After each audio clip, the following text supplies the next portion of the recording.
For now, though, Brendan is in fact at that big desk. Hey guys, yeah, welcome in. 2 o'clock on a busy Monday afternoon here as we get into the final couple hours of the trading session with, I was just noting, both the 30-year and the 10-year basically at day highs. So yields 2 days in a row just absolutely ripping back to the upside. This is the US dollar, however, coming off a little bit here. So definitely not seeing the strength in the US dollar as we are right now in some of the Treasury yields, going back to last week's comments from Fed Chair Powell. More Sunday evening from Fed Chair Powell indicating, yeah, the market's not right in this case and that they are not going to be cutting as much as the market is pricing in at this point. There's 2%, better part of 2% for AMD. It was a lot lower than that out of the gate this morning. It's been a slow grind back to the upside here for AMD, but yeah, it's been a pretty red day outside of Google, Apple, NVIDIA, and Broadcom. You can see Intel and QCOM also positive, but in AMD, the standout there in the semiconductor group down 2% still. Microsoft, Meta, pretty ugly, almost 3% after just a monstrous day, obviously Friday for Meta coming off their earnings report. Adobe, Cisco, and IBM notably weak. A lot of red on this side of the board as well, including Tesla we'll get into. Nice bounce underway right now for Tesla, but still downside in a pretty big way. The payment names here, Visa and MasterCard under pressure, Amazon, Home Depot, some retailers adding to the negativity. But yeah, nice move back above 180 here for Tesla. See if we can hold the rest of the day. Volume starting to die off here this afternoon as well. It was really, really heavy on the downside through that 180, but 3.5% still. You can see why that matters on the daily chart. That's basically the lows for Tesla. NASDAQ 428 holding right now. We've had a bit of a reversal overall in the market, but focus continues to be on what on earth is the Fed going to do for the not only the rest of this quarter, but the remainder of the year still. If you go out to the end of the year on the CME Fed Funds tool, still better part of 100 plus basis points to be cut off of where they are right now. So when and how that's going to happen remains to be seen. But specifically when, I think, is the key at this point, coming off that jobs report back on Friday. That was monstrous. And they also revised up December to the upside above 300,000 as well. So work to do as far as the Fed is concerned, guys. We were discussing chips to kick things off today. NVIDIA specifically on just a monstrous move over the past weeks and months, as we've been talking about, staring at $700 in the face in the pre-market this morning. Wow. And the crazy thing about it is, when it was staring 700 in the face, like my gut was, I joked about it. I'm like, oh, what's going to hit 700 first? Eli Lilly or NVIDIA? And I was like, I mean, the way NVIDIA moves, like how could it not be NVIDIA? What was it, like 940 or something? Yeah. The answer was definitively Eli Lilly. Pretty quick. So shout out to them. But that being said, I'm in Micron right now, but might not be in a couple of pennies. And Intel was what I thought going to be a dog today. And the market has bounced precipitously. And if you look at sort of what happened on the NASDAQ here quickly, like the NASDAQ V-shaped bottom, right? NVIDIA has maintained some semblance of strength, but this is a name since earnings. I was thinking weakness in the chips means weakness in Intel. And that was good at the open at that same level. Now it's almost like a reversal play. Like above the 43 level, which was a short from before, now it's holding that to the top side. So you're seeing a little bit of strength in the name that to me was like flush them down the toilet since earnings, but it's now holding some higher lows. And you wonder, like NVIDIA, again, another V-shape holding the top, very similar pattern. If we start taking out the tops, you got to start looking for some long plays. That's the reason I'm in Micron. I love what Micron was doing, higher lows multiple days, and then into hold Friday's top, consolidate in front of it that 86 like 50 area. But it actually might hold out. I was about to say, like, it's holding against me like 10 cents right now. But as long as 86.50 holds, I think it can be okay. So it was Intel this morning. Right now it's Micron that I'm in, looking for it to make a run at this 87 level. But the story is the V-shaped recovery from the bottom on not just the chip names, but the overall market itself, specifically speaking of the NASDAQ. And maybe we do get 700. I thought 700 tomorrow, once it didn't happen at the opening rush. I'll tell you this much, there's going to be a lot of day traders that are punching 700 long. That's almost for sure. And if I hit it, I am going to use an Edge A stop, which is the premium. That's the best and quickest of the multiple stop orders we have at Real Trading. That Edge A one is the one I'm using after learning my lesson the last couple times. You just want to make sure you get that best fill, right? Because it matters if you get 11s or 21s versus like 40s on NVIDIA when it happens. Yeah, hopefully it does happen ASAP. Look, I always say it. I'm going to remember to, I think it was Kim Trades or Trades with Kim or something like that, mentioned about being patient, right? AMD is now the #1 P&L name here today, and it's off of this. Boom, one trade basically. We started a bit early. We always start things a bit early around here. And then it goes right up to VWAP. We hit it, and there it is. So as patient as you could possibly be. We could also have the #1 name on the upside and the #1 name on the downside. So right here, we were short NVIDIA. Everything was fine. It kept breaking, and then it eventually broke. So we're going to be up about 20% more on AMD, position pending. We got 60 cents in the money, than we are on NVIDIA.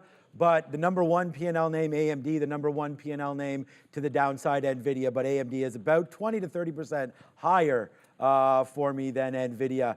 And then again, you're going to come right back in. And the second P&L name here today on the show, both Neil and I traded Intel. Look at this. This was, first of all, this is what created it all. But then we just brought the pain right back here again on this move back in again. So we shorted 43. This one's not that dramatic. We'll see if it can go back to the downside. I'm just net, you could see, man, Alibaba's $1, $2, $3 in the money. That's off the sticky note, about as clean as you can get. I don't know if we'll get to Baba today, but this is the Alibaba trade. Those of you that were watching on sticky note or watching this morning, there it is right there, 72 long. We're still in a quarter of this, or 20% of this. So we're waiting for that to drop through. But other than that, it's a good day so far.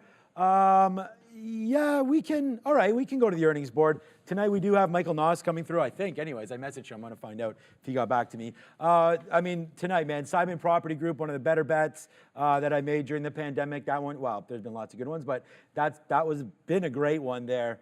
NXP coming through. And then tomorrow you have Eli Lilly. What's on the other side? Palantir, Chegg. I can't see Palantir, but that's going to be good. Yeah. Lots of names, man. Spotify with that big deal. That's a big one. Yeah, big deal for Joe Rogan. And yeah, I like them all, man. I like GE Healthcare. That's what I was about to say. GE Healthcare tomorrow morning, which if you were a GE shareholder, then, well, I suppose you could have sold it when the spinoff happened. But yeah, if you're a GE shareholder like I was, then you also own some GE Healthcare and all of a sudden care a little bit about those earnings. But come on, Palantir aftermarket. The good thing about Palantir is, and I'm going to say this, and of course tomorrow now it's going to end up boring, is that it is a stock that is going to do good volume. So it's going to provide, it typically provides trading opportunities one way or the other. But we'll get to that one because I see it's on the rundown right there, Palantir. It was a dog for me today, but still going to be looking to trade it tomorrow. And then the day, I think post earnings as well. Like Palantir is a volume moving, day trading type of stock. So it's a reason we always talk about it when it's in play. All right, let's talk some Tesla here. Sharif and I were just discussing back above 180 and trying to hold. Nice little consolidation forming, even looking like it might want to test higher, but still pretty ugly day. 3.25% obviously was down way more than that. Huge flush through 180 on the way to the downside today, but trying to hold here. Yeah, held 175 to the T, Brendo.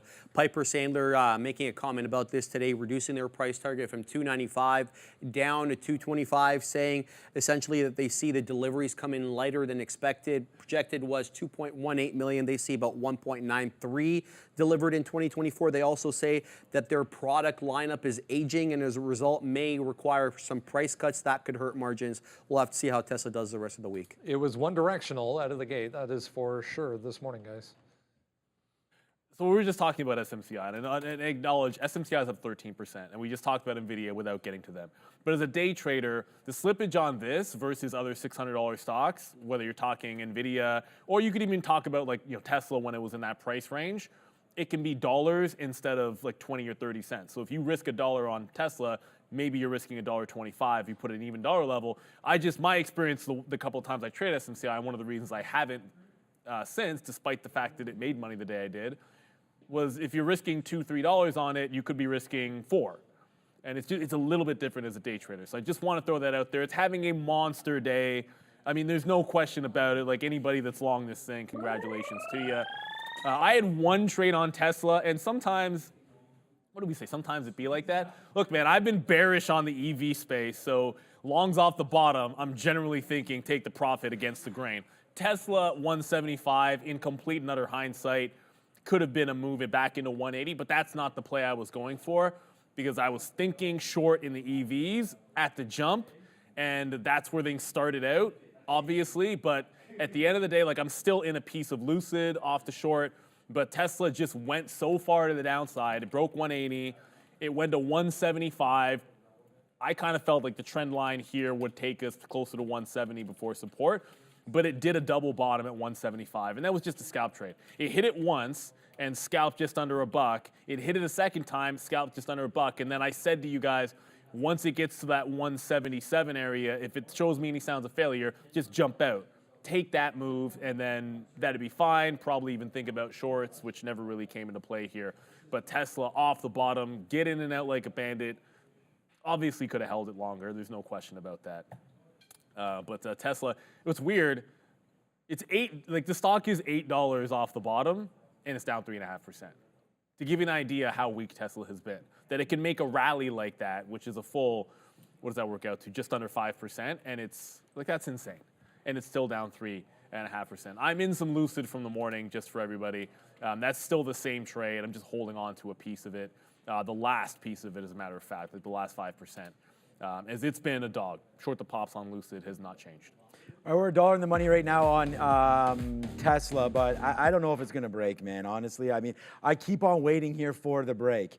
I've recently just I didn't even have any bids before. Now I'm at 180.80. I mean, that's that bottom. Well, that's 180.84. I'm lower than that. I don't know. I still think Tesla can, I mean, we were short. It's been fine, but it hasn't been great. Well, I just need it to break as we wait and get a little greedy on this name. Look, Tesla again down 3.5%. It was our, where is it? It was our #1 idea on the sticky note to go short Tesla. And you saw what happened off the open. It just started to go immediately, had no bump up. We were talking about shorting into 187, 188, but that didn't happen. It just got going real quick. So I just thought we could fade out again here. It looks like we're trying to do it. I'm bidding at this bottom, and that's to get out of a third of what we have left. And then hopefully giddy up, and we'll get down in here into 180, break that, and then we'll go a little bit lower. But honestly, the futures, we are dead right early about going short, but it doesn't look like anyone's getting paid off on the short rate now. So we're going to have to let it sort of bleed down a little bit here. As we did have a good trade. Is that Archer? His name is Alfred. That's what it was. I was like, what's that guy's name again? Alfred, right here. So yeah, ADM had some sort of news today, and we just go over there and all of a sudden put that one, in our pipe here, and boom to the downside. We have 20, 40, 60, 80. We still hold 20% of this one. Yeah, they're just looking into some of the practices there. So it's a nice downside move. Short seller report, yeah. No. I think this was. No, there was before there was a short. Oh, yeah. But now they're actually, the FDA or somebody's looking into some of the practices. So regardless, doesn't matter. It's not really going down as much as we thought. But there it is again, trading large cap, small cap, names that are in news, futures, things like that. We're trying to get it all covered right here live at tradertv.live. Before we go back to the desk, I just, you'll see I have one less position than I had before. Affirm wasn't even in the rundown, but I was long earlier in Affirm, but Affirm just broke the high of the day. And I was shorting off that 41 level. It just broke the top, so I just got wicked out. I might jump back into it because it was, as you can see, a wick out. But 41 was Friday's top that we're shorting off of. Went long earlier, but Affirm just came out. I might look to jump right back into this and give it to the high one more time. But hey, that just happened. I want to make sure I showed that to you because we're not set to talk about Affirm, although it's been in play for a hot minute. What else was in play on earnings, boys? Yeah, big flush this morning for Caterpillar. You were really interested in this. It gave you, I guess, a couple of tops in the pre-market, but right back to essentially where we ended the day on Friday here, coming off that earnings report initially, and then we had the call just going into the open this morning for Caterpillar, but a little bit of a weak forecast, it seems like. Yeah, the guide was below expectations, Brendo. What they really liked, though, was a dropping inventories at their dealerships, as well as the less than expected weakness in China. So basically saying that they do see Chinese weakness, but it's not as worse as they once had hoped. With respect to how they did, let's talk a little bit about that. Profit grew decidedly about 85% year over year on the quarter, owing to the one-off time charge that they had last year. Revenue grew 2.8%. Really, all we're riding here is the $1 trillion that the Biden administration put in for infrastructure back in 2021. Lots of money still not assigned from there, Brendo. Huge range today. Not a lot of volume behind this, but $10 straight downside off the open, guys.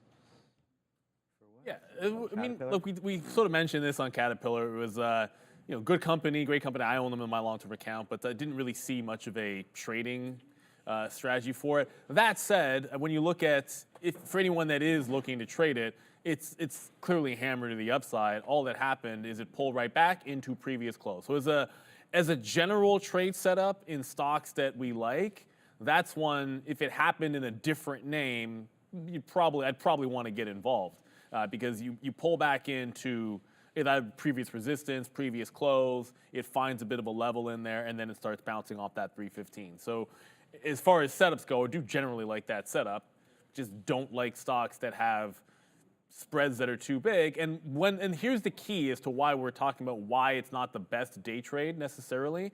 It had done 140,000 shares pre-market on earnings, and then when we came back to it, as the call was going on, at the end of the call, it was at the open, and I think it had added another 30 or 40,000 shares total. And that was during the conference call. So that's not a lot of liquidity for a day trader. You contrast that with the relative volume that, Palantir is going to put on. Like in the pre-market, we're not going to be looking at, ridiculously small amounts of liquidity on the earning names that we would trade. So Caterpillar, it's in the other category. I think it's fine for the long term, but you gotta have some kind of parameter in terms of what you are wanting to trade or willing to trade.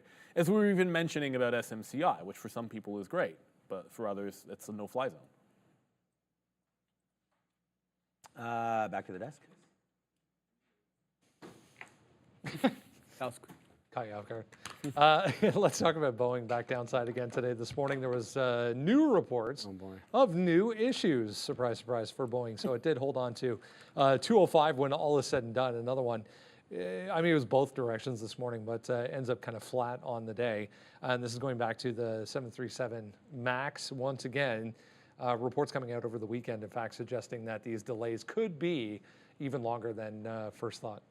Yeah, 50 planes here being affected, Brendo, in the 737 variant. Basically, Boeing coming out and saying that they're going to have to do more work on 50 737 MAX airplanes. They're blaming it on discovered 2 misdrilled holes on the fuselage near the windows. That was discovered by Spirit Aerosystems, one of their contractors. We'll have to see how it did. I didn't even watch it today on the midday, to be honest with you, so we'll have to keep an eye on that. TGL, little penny stock just popping up in front of me, just took it 10 cents, I guess. A few people mentioning that.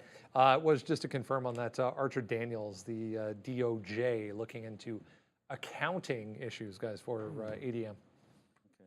I knew there was something there. I saw a report there about getting looked into, so we'll continue off that. Look, we've already talked about Boeing this morning. I thought it was a great buy dip opportunity.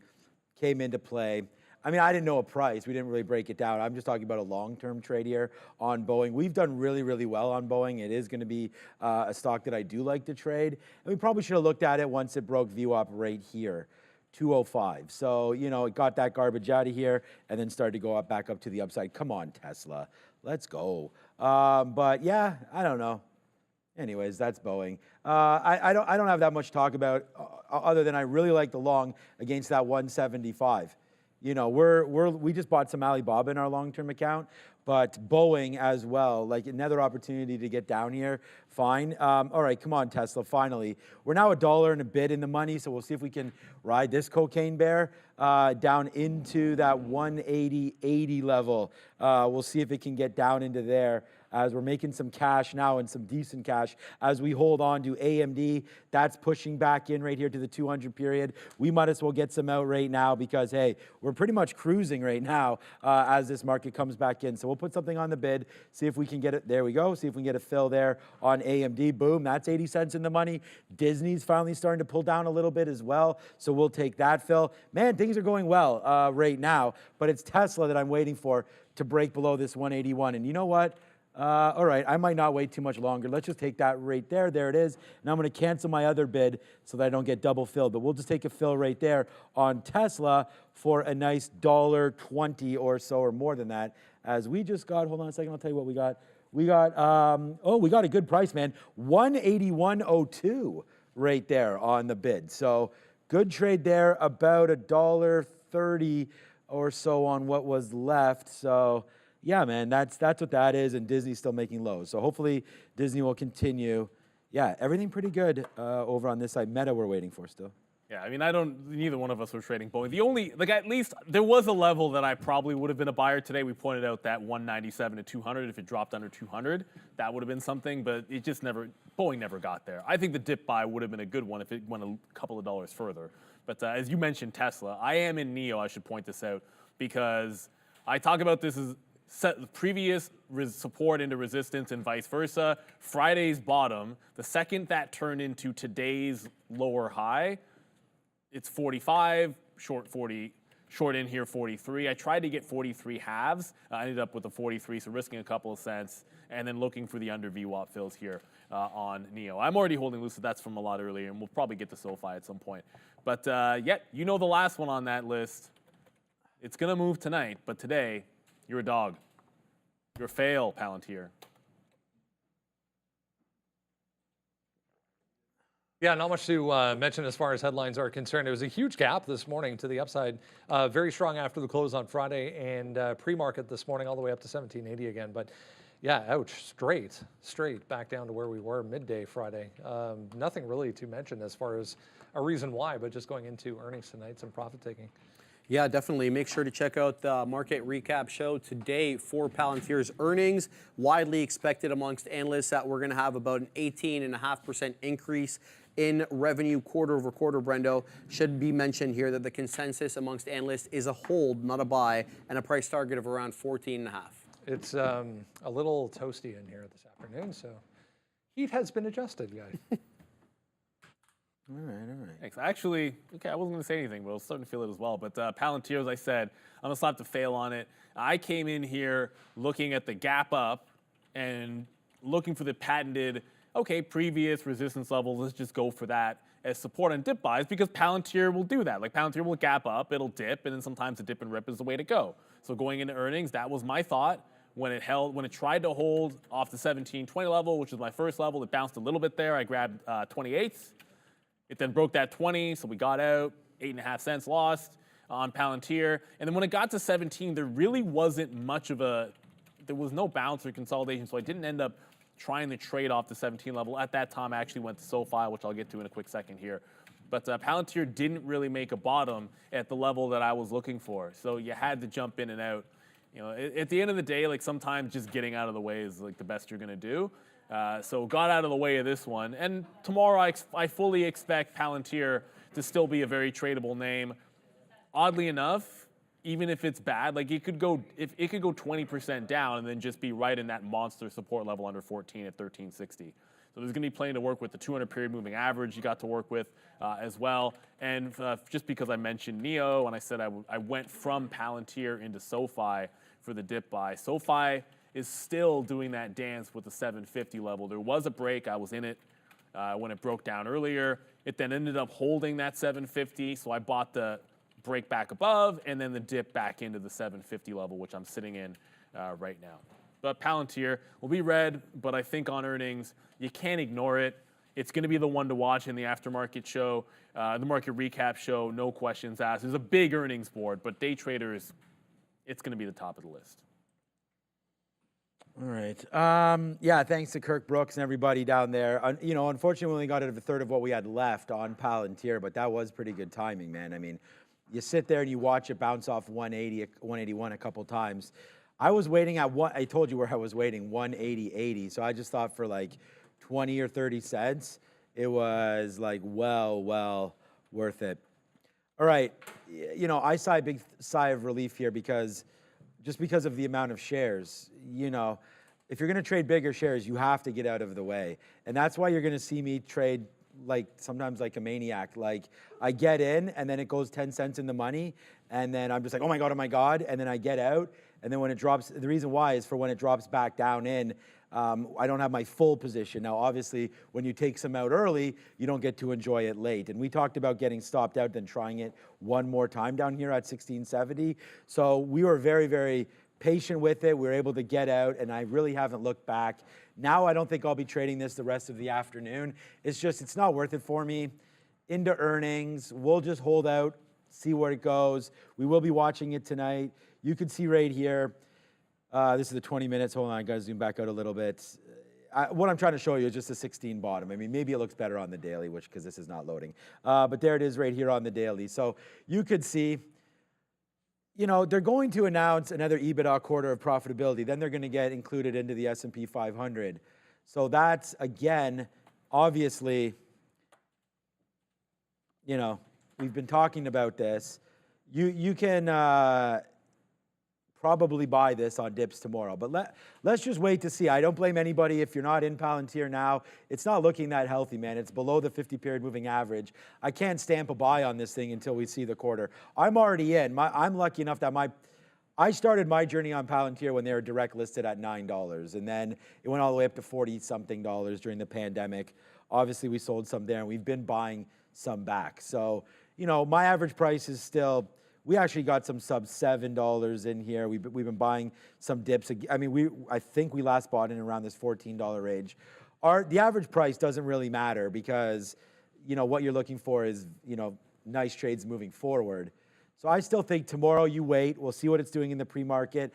And if you wait and this thing's up to $20, $21, $22, then yeah, that's the price that you pay. So if you are getting a little bit anxious about this trade, you could always nibble up a little bit and see what happens here with PLTR. I just got into, again, you know, futures trade here with the Qs. So we're short right here at 90. I'm trying to get this against the high of the day, which I've already tried to short in the money and out of the money once we broke.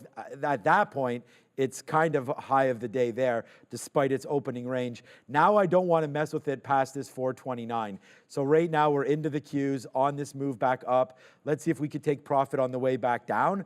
But this will be kind of a scalp trade here as I'm net short everything else. So like, don't need to hold this till the moon. Yeah, I just showed you where the out is. Let's see if this will pull back. We're short at 428.90 right now. To your point, if we go back to the desk to take care of some business, Palantir, you know, obviously there's some sympathy plays there. Snowflake is not the same company, but there was just a question about Snowflake, thoughts on Snow. Snowflake has been breaking out. I'm going to zoom out so you get an idea of where the stock has been since its IPO. The bottom half, when you go all the way back, the initial support was right around this like 210 area. And it did breach it once, but for the IPO immediately started holding the 210, except for one little break in May of 2021. And then since that price, like there was some up down, and it's in resistance. Now it's starting to break out. If Palantir goes, this could be another one which is in the midst of a top break with a lot of room to run that you can watch on Sympathy. But it's at least above its 50-period and 200-period moving averages, which gives you somewhere to look at on any Palantir dip. With Palantir, I think you're just looking at those key support levels Sean mentioned. With this, I mean, look at it ride the 50-period moving average. If on Sympathy somehow this is down at the 50, that could be really tradable. It's a bit of a long shot that it would go down that far, but if it did, I'd certainly be interested. Just one update, Micron did just get back up to close to the top end of this range. I want to take profits out in front of 87, and if 87 breaks, I want to go long on a breakout of 87 as well, just because I think there's some room upside here on Micron. But it's still hanging out in this 30 to 40 cent range until it makes this breakout. I already mentioned NEO, just to give you guys an update there, and then SoFi as well. But do not sleep on my good friend Rivian, because Rivian's back on the north side of $15, which is not what I expected this morning. We're shorted down into 14.75. I'm on the bid here in front of that 15. It's already dipped into it once. Missed that opportunity. This was back maybe at like 130 or so. But if it gets right there again, I'm just sitting at twos. Rivian and that $15 level have been a thing. It just wicked under it today. But on the daily, I mean, the support is sort of obvious. Every chance you get to scalp off that long looks pretty good. But the moves have been smaller and smaller off the $15 level, but it's still there. Still there. All right. Brought to you by Trade Ideas, real-time scanning and alerting used on the desk by many of the traders every single day. See what's moving in the moment. Trade Ideas. Check out the link in the description for 20% off. Yeah, we'll have Michael Noss on the closing show as well, so I've already just confirmed that with him. So get ready for that. He wants to talk about some IBB. I told him that. We'll throw some symbols at him. We'll talk some Palantir with him indeed as well. Okay, so I mean, my best outs, I have some low 70s, or no, I do not. We were bidding there but did not fill. Or my best out is 80s, which sucks. So we'll take another. Did I just get another fill there? I thought I was bidding more on 80. No, 73s. So we already got another 80 fill. So I'm only out of like 35% of this, and it's only for 10 cents. I know it sucks, but that's kind of the risk that I'm putting on right here. My stop is going to be like an 05. So now we'll just get out of a little bit and hold this for the rest on the way back down. So this is just a trade that I'm trying to make happen here. That's the cues. Good out for us on Tesla, but at the same time, we're still holding it. And I don't know, man. My stops are getting canceled for some reason because I should have one all the way up here. So if this breaks 183, we want to get out of this. I mean, you could even up it a little bit into 183.50 now that we've taken some profit. But the way that Tesla moves, it's like, nah. I'll average in a little bit, probably coming up right now. And then we'll have to figure out after that where we lie. But for now, man, nah. We got a great fill there. It had no reason doing what it's doing. I mean, sure, the market started to go back up, but I didn't. You know, this is a pretty nice move for Tesla. So it's still down that 3%. There was a story this morning, I don't even remember what it was, but started its move down. So we'll wait for it. Piper Sandler downgraded, but there was another story that happened that really sent this thing reeling. But anyways, I'm trying to play it off of this 182. Like, I don't know where my stop is on that, or off 183. Let me see if that's still something that we like. All right, so it just happens to be that we went short at 182.50. I don't know. I may just give this up. All right. Well, see, there's 183.50 is the 50 period. Yeah. All right. So if we break back above pretty much where I'm in right now, then I think we'll probably get out of this. 182.50, a break higher, we're gone on Tesla. No point. We're short everything else, man. We're short Tesla. We're short the Qs. We're short Meta. We're short Intel. We're short Disney. We're short AMD. We're long Alibaba. And we're short Archer Daniels Midland as well. So, all right, let's put an offer right now to get out. 182. What is that top? It's somewhere. I don't really care. 182.53. We'll make sure we get that piece out. Okay, so that's going to be a target there to get out if we have to, right there on Tesla. There you go. You got to make sure you take those targets out. But you looked at that. Like, the support was there for, I don't know, what is that? Is that 2 hours at 181? Oh, probably. Whatever it might be. So you got to make sure you take profit. When you see that, if there's buyers at 181 and you got it at 82s, you got to take the profit. There's a triple top on Rumble right now. I'm going long. Okay, I'm going long on the breakout. There was a question. GCGC said, what does a triple top normally mean?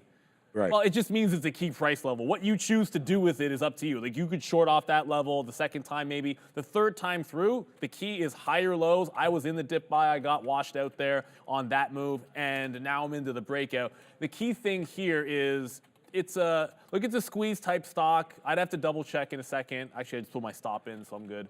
Rumble short float, 15.5%. 15.5% short float, with higher lows into the breakout. So in an afternoon play, I like that setup. The fact that the market's up doesn't really matter to me because it's Rumble. Like, if it's a squeeze play, like, who cares what the market is doing? These tend to go on their own. And it just popped into the 20s, so if I'm giving a 10 break to 7s, then when it gets to 1-to-1 2s, the 20s, I'm going to get some out. Going to get some more out in front of 30s for obvious reasons that I should be able to point out right here. That's 730.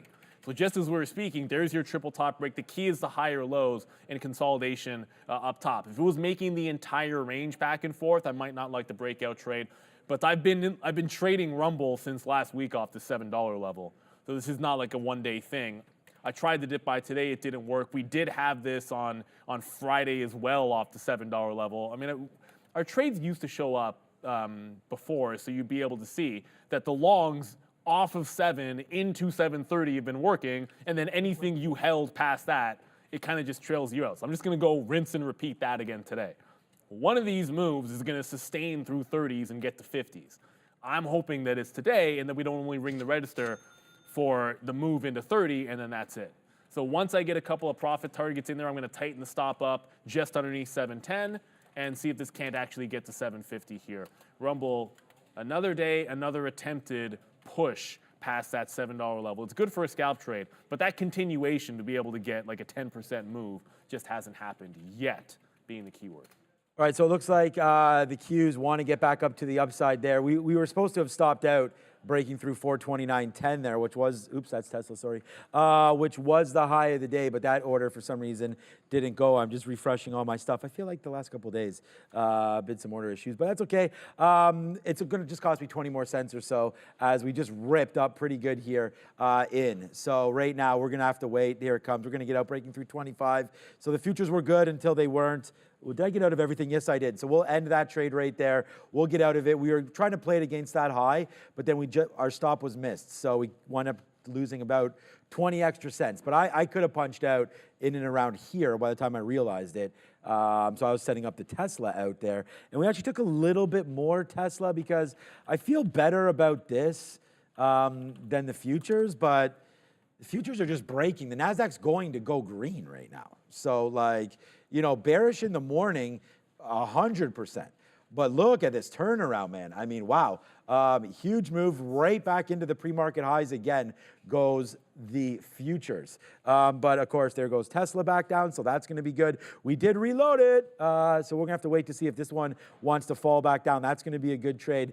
As long as that is what happens. We did get stopped out of the futures. We talked about that. Alibaba's still in the money. AMD, I mean, it's at a reload zone here if you want to go against sort of what's happening in the market. I don't. We've already put AMD, as I said to you already, anointed it as the king today. But if this breaks higher, and again, my stop is still in for that one, thank God, up at 175, then we will get out of this. I mean, the market right now is not in a shortable state. You're right up to the high of the day. If you're going to short anything, it would have to be a weak name. And right now, AMD could be that name, which is why we picked on it. It's down 1.7. Yeah, we picked on it right there. We could pick on it again against VWAP, but we do have a current position, so we'll hold on to that one. And then Tesla, it's funny because the Qs is really what's motoring here, continuously going. It's probably an Apple story or a Softy story, but wow, I mean, all these things can continue to make moves higher here. We'll give some back on the Qs, but we still got Tesla, which we reloaded there, pretty much at the top. Let's wait to see if we get another 181. Let's go to 181.20. See if we get something a lot lower here on Tesla. You know what? It's not really Microsoft. I mean, Microsoft's moving right now, but Softy's still under VWAP. Oh, yeah. 1.3. But Apple, no, you're 100% right. Apple's at, I got a bad wick. Apple is like 50 cents away from its high of the day and still going higher as I look up. But Softy's kind of the other thing, which makes me wonder, like if the futures do fail this NASDAQ high, which, you know, kind of up here, if it does fail it, hey, if you're going to try to short things, short weak names or short gigantic levels. So VWAP here is both a double, it's not really a double top, but you know what I'm getting at here. Like you peaked out at about 10:30 at 407 and then another time at lunchtime, and then VWAP's right there at the 407. I would think that Microsoft, if we do get to 407 and the futures aren't really breaking too much further out, that would make some sense to me. Just some housekeeping here, a little more scalping out of SoFi as that's bouncing off of VWAP. Notice how often that comes up in midday trading. There's a reason we sort of go over this. And if you're trading in the middle of the day, it's very different from at the open. Like at the open, like I'm looking SoFi bounce off 750, and I'm risking like 6 or 7 cents on it because I'm thinking if it bounces off 750 clean in the first half an hour, it can go all the way up 75s, 80s. Like you're looking for 15, 20 cent moves, so you're risking a third or half that, whatever it might be. At lunchtime, I'm just kind of risking a couple of cents off of VWAP here for a scalp trade. It's a very different style trade, and oftentimes, once I see VWAP hold once, it's like, okay, that's enough. Let's start working with that level because there's buyers at that particular price. But yeah, with this market moving higher, I'm looking for a couple of relatively weak names that might stand out. Certainly, Microsoft now looking like one of them after you just mentioned that. Micron might stall out at the top here at 87s. So I'm going to look to, if it fails the 87 level, I just want to show you the double top there from Thursday. If it fails the 87 level, I'm going to jump out of it. Rumble pulled back off 730. Predictable, it's done it the last couple of times. It broke that $7 area. But Micron, if it can't hold above 87, I'm just going to get this one out and take the profit. Man. Okay, just quickly there. Tesla, so I did take 75 cents there, about as early as I could, as it just tanks down pretty good. We got 75 cents, we got 181.62 there, which is pretty close to where it is right now. So good take there on this movement down. I've been sort of ignoring it because I only have a small piece left of Meta, but Meta just climbed right back up, man. We were really hoping that, again, we took a great short early right there off VWAP, and we're right back into VWAP again on Meta, which is down 2 and a bit. Just worried a little bit about the recovery here in the market, and if we really want to short more, and if we're not like sort of trying to give back some of the profits that we had here on Meta. Meta, again, 465.20 was my initial out. We've already taken enough profit there. So we just went short again there on Meta. Okay, didn't even realize that. All right, so now we got to figure that out. So we are waiting for this. 464.10 is going to be my out now on Meta. So we're getting pretty close to having to deal with that. So let's put that out right now. 464, like, I guess a little bit higher than that. We'll wait. But there it is, man. It's a reloaded position. It's Meta, and it's into the short. We just got it at, I'll find the price, 80s right there. So here it goes. So it looks like, yeah, it's going to be a little stronger than we had hoped for. Right now, Meta breaking back above. Like I said, I wasn't really going to, I mean, I already had an order sitting there. I was trying to tell you that, like, I'm not really that excited about taking it, but since it was already sitting there, let's deal with it. We have our out, so it's fine, but the market's breaking higher, so just be aware here of some of these positions. We're short right here, right now on Meta, so if you want to change your mind, you can punch out right now for a 3-cent hit. Here goes Meta, trying to get high, there it goes, trying to get higher and higher, breaking right now the high of the day. So we'll let that one go on Meta. We just shorted it there at, what did I say, 90s, out 10, so small little hit there on Meta as it's starting to retrace back upside. Tesla, still 60 cents in the money and actually holding pretty good down here. Yeah. Maybe EVs, the weakest of the week, I guess. The EV names are all under VWAP that I'm looking at. Lucid's under VWAP. Tesla's not. Well, NIO, okay, I mean, NIO's pretty much like trying to trade under VWAP. I'm questioning whether I want to still, I'm still going to go for Rivian at this 15 level. That's silly. And I could have been at 02s instead of 01s. Like that is kind of silly. Because it actually, in the time that I was saying that and trading Micron, this thing actually bounced off 02s for a scalp trade. And it's like 1 cent and it just went 10.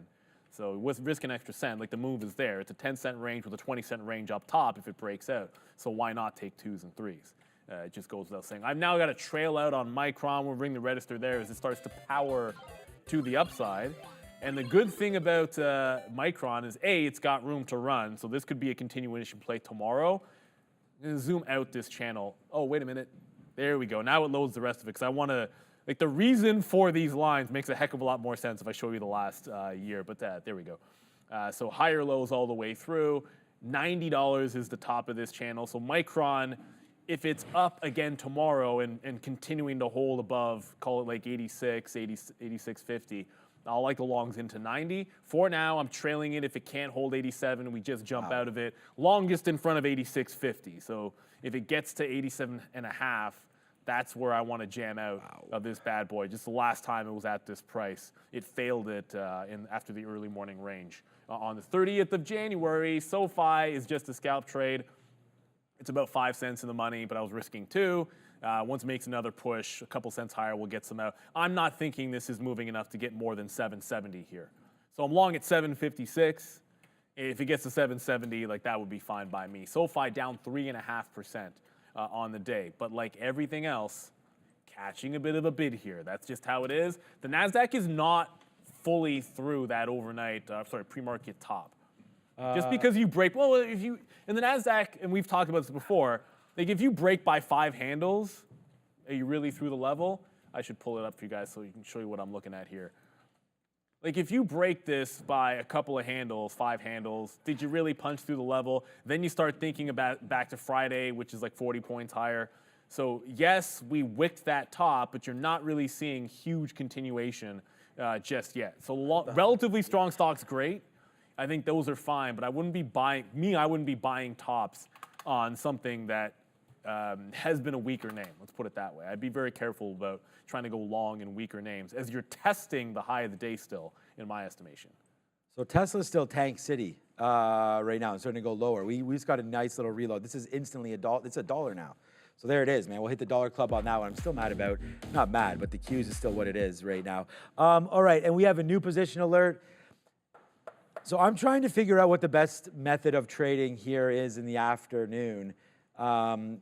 You know, whether or not we short names that are weak, that have ripped up to highs, like PayPal. So that's what I'm testing out right now. We're shorting right here at 62.03, or what am I at? 02. And then I do have more shares to go. At what price is the question? Did I just get them? No. Where's my price? Oh, I must have got them. Yeah, I did. Okay, good. I was like, I don't have any pending orders. All right, so we're going to go short against 10s, just right here, right now. Let's see if it wants to work. Look at Meta, by the way, ladies and gentlemen. So we're still green on Meta, but look what Meta just did once we got out. We talked a little bit about potentially as a strategy reversing when we get stopped out. Like that time would have been fantastic. Like that came out of nowhere. That was straight up $2. So again, it's a good thing that we got out on that high off that quick little reload. So this is what I'm talking about. Still green on the name. I mean, we take it there, take a 20 or 30 cent hit that last little bit, but still, wow. Did not break that 460. I mean, we talked about that earlier, possibility there for 460. On Meta, came back in. Okay, so PayPal's going there. Then we're going to try one more here on the Qs, just to see that break high is the high of the day where we're going to get out. Like, yeah, my order's still there, 61 break. So let's wait to see, but it's Meta that's really on one right now, back to the upside there for Meta. So yeah, watch out for that one. I know they talked about it a little bit during the midday show. It looks like a day 2 play for META and not holding anything back. Only down 2%. We did have a nice move down on Meta over the last time we're into the close. That's the big move in. Yeah, so we really fell out last afternoon. I don't know if it's going to happen today. I feel like people are going back to these strong names, buying them right back up. That's Meta once again. And there goes, did we get a little bit? Yeah, we got a little bit out of the Qs, but then we didn't get anything out after that as it just goes right up to the top side there. And we just got stopped out on that 55 break as it goes back down again. Oh man, I don't want to keep doing this, but I feel like the Qs is getting a little top heavy right now, but we're not trying to run this net into the ground. There goes Tesla, again, dollar and making lowers. So, all right, let's see if this Tesla wants to give it up right here, right now. Just quickly in the chat for anybody, because the Shahab in the chat was asking me if I was still short Micron. I'm long. I was only long Micron, and don't worry about it. Like, you just apologize in the chat. You don't apologize. I will if I wasn't clear about it. I know the position board's down there, but if as I was talking about the long, I somehow misspoke, it's entirely possible. But I've only been long Micron because of its relative strength, and it's been bull flag and breakout, like whatever you want to call that setup. I mean, you can call it a bull flag, higher lows, all that good stuff. But you've only been long, and don't hesitate if you're not sure about something. The position board is under us. Longs mean we bought stock hoping it goes up. Shorts, you're betting, of course, the stock goes down. But if you're not sure about something we said, just ask us. It's not that big of a deal. When you're on from 8:30, and you're essentially all day long, every now and then I might misspeak. I might say, how many times you watch this show from the beginning? I can't count the number of times that I've been trading Alibaba and then said Boeing or vice versa, because it's like BA and BA, BA. Like, it's going to happen to you. I want to get to Rumble for a second, because you think somebody's selling this thing at 7:30? Like, seriously? So it got to 7:30 the first time, pull back. Got to 7:30 a second time, looked like it's breaking out, and then another seller jumps in. So this breakout of that triple top has arrested at that move. However, if it can hold a higher low again, I might try to jump. I want to see a higher low, like not back to the breakout price. Hold 720, and then I'll add in here, tighten the stop up, and then see if I can hold for another bit of a breakout. So the two longs that we jumped into after are Micron and Rumble, two very different type names. One of them cares what the market's about to do. Micron, by the way. Rumble, which it's not going to care. It's just a squeeze stock to set upside. Still in a couple of EV shorts from earlier. They're not really moving too much. Like I said, Neo and Lucid, we want to respect them. I would love, absolutely love it, if we got an opportunity at VWAP on Microsoft that I was sort of talking about here, but I'm not going to pull the trigger down here when the market's pretty much at the top. So the market continues to press higher, then wait for the price that you're looking for on a short, right? Like if the market's trending up, then you should be particular about where you get into a short position instead of just trying to get in too early. Yeah, don't do anything too early here. I mean, obviously, I was into Except for three things. Three things that you can do early.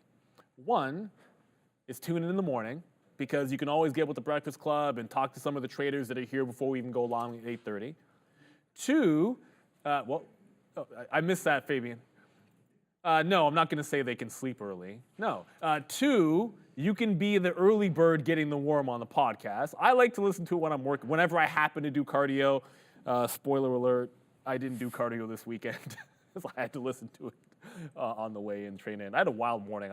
Actually, there's a story about my train this morning, which is kind of messed up. I'm probably not going to tell it. But anyways, and then the other thing that you can always do early is hit the like and the subscribe button, which I think is something that you got to do. We got to grow the community because that's what it's all about. I cannot tell you the number of times that you guys have pointed out a stock to us that was tradable, and we had to thank you guys for it. It's about that community. So let's grow it in the best way possible, which is adhering to what the professor says. Like, subscribe, and share the show right. that takes you into the heart of the market every day. And the more you hit it, the more Sharif will grow that beard back, which, by the way, I'm just going to throw it out he there. said his mommy doesn't like it if he has a beard, so. So why is he growing it back? You could see it was grown today. I know, I try to get him to. His mom doesn't like the beard, really? That's what he said. Sharif's mom's usually, well, there's someone that names themselves Sharif's mom. I was going to ask in the chat. I think everybody here thinks it looks good, and I've already said how I feel. I don't grow a very good beard. So if I had a strong beard game, it's no questions asked. Like I'd rock that. I'd rock that ish 100%. Back over to the markets here. We're still kind of holding those highs. When I see, I had a stop at 87, a sort of trail at 87 on Micron, but now you're seeing where it's holding the consolidation. So I'm just gonna, it showed me 87.05, so that's enough for me. If I thought the profit take was somewhere up here, I'm gonna give it to the level that has been shown there on Micron. And what just came out? Oh, was that Lucid? Okay, well, I'm out of Lucid. There you go. Did it go up finally? Yeah, well, okay, well, kind of. Kind of. But you had this level above VWAP, which is 320. So I was just holding on to the 26 short. The bottom was like 12s. VWAP breakout. I mean, I gave it an extra cent off VWAP, but yeah, eventually it trails out. You can see it's not really moving, and the name of the game is short pops at any obvious level on Lucid. That's the name of the game for me, and we'll just go back to that well as many times as we can. But it just couldn't break Friday's low, unfortunately. Maybe we get that $3 move tomorrow. And then one more for you, because I am sitting in another EV short. Neo risking 2 cents, maybe a half a cent worth of slippage as well there as it glides back to the downside. I fully expect this won't do much in the afternoon because it's a Chinese ADR. But if it can fall back into the bottom, missing a little bit of data. The stock didn't halt. I'm just kind of missing 15 minutes there. But if it falls back into the mid-30s, I am going to cover this one down in those 30s. We're risking a couple of pennies on it. And as I said, Micron looking to take that profit if it cannot hold on to this consolidation up here. So we dip bottom into 86.50. I actually keystroked out of it, but when you keystroke out of something, you'll see I got right back in at the same price. So when that happens, and the advantage of trading with real trading is that like we can make 1 million executions on the day and just sort of pay very cheap fees because it's day trading ultimately. So all I pay there is the fee of getting in and out, right, which is like 1/10 of 1 cent per share traded. So it's worthwhile. Like if you accidentally punch into position, you just get out right away. You accidentally punch out, I just get right back in at the same price that we wanted on Micron. All right. Yeah, we do that sometimes over here. You guys know that as well. All right, so PayPal starting to ring it out a little bit here. It's now in the money 15 cents. And, again, let's let it fall. But we're taking profit, man. We're down here at the 50-period moving average. I still want to see this name come back in.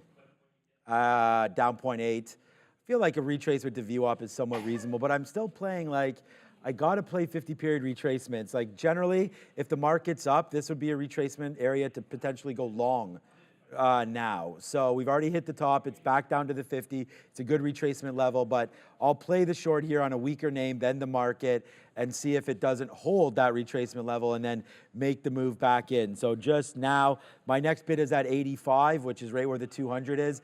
And then we could put something down there a little bit too on PayPal just in case we really get interesting down into the 70s. We'll take that fill. Down there, the Qs is not doing much. We did take an out on Tesla. I think we talked about that, 181.30 again, right there. So that did fall in again for us. So a couple good outs on Tesla. We still want the moon. We still want the moon on our trades, which would be downside if we're short. But Tesla seems to be strong, man. It's holding out higher. I thought a weak name with the market kind of not doing anything, we wouldn't be. Well, you know what? I mean, now that I look at it, I'm not going to talk up or down Tesla. It looks like it just wants to hang out a little bit. So let's wait for it. If it does make a move down, that's great.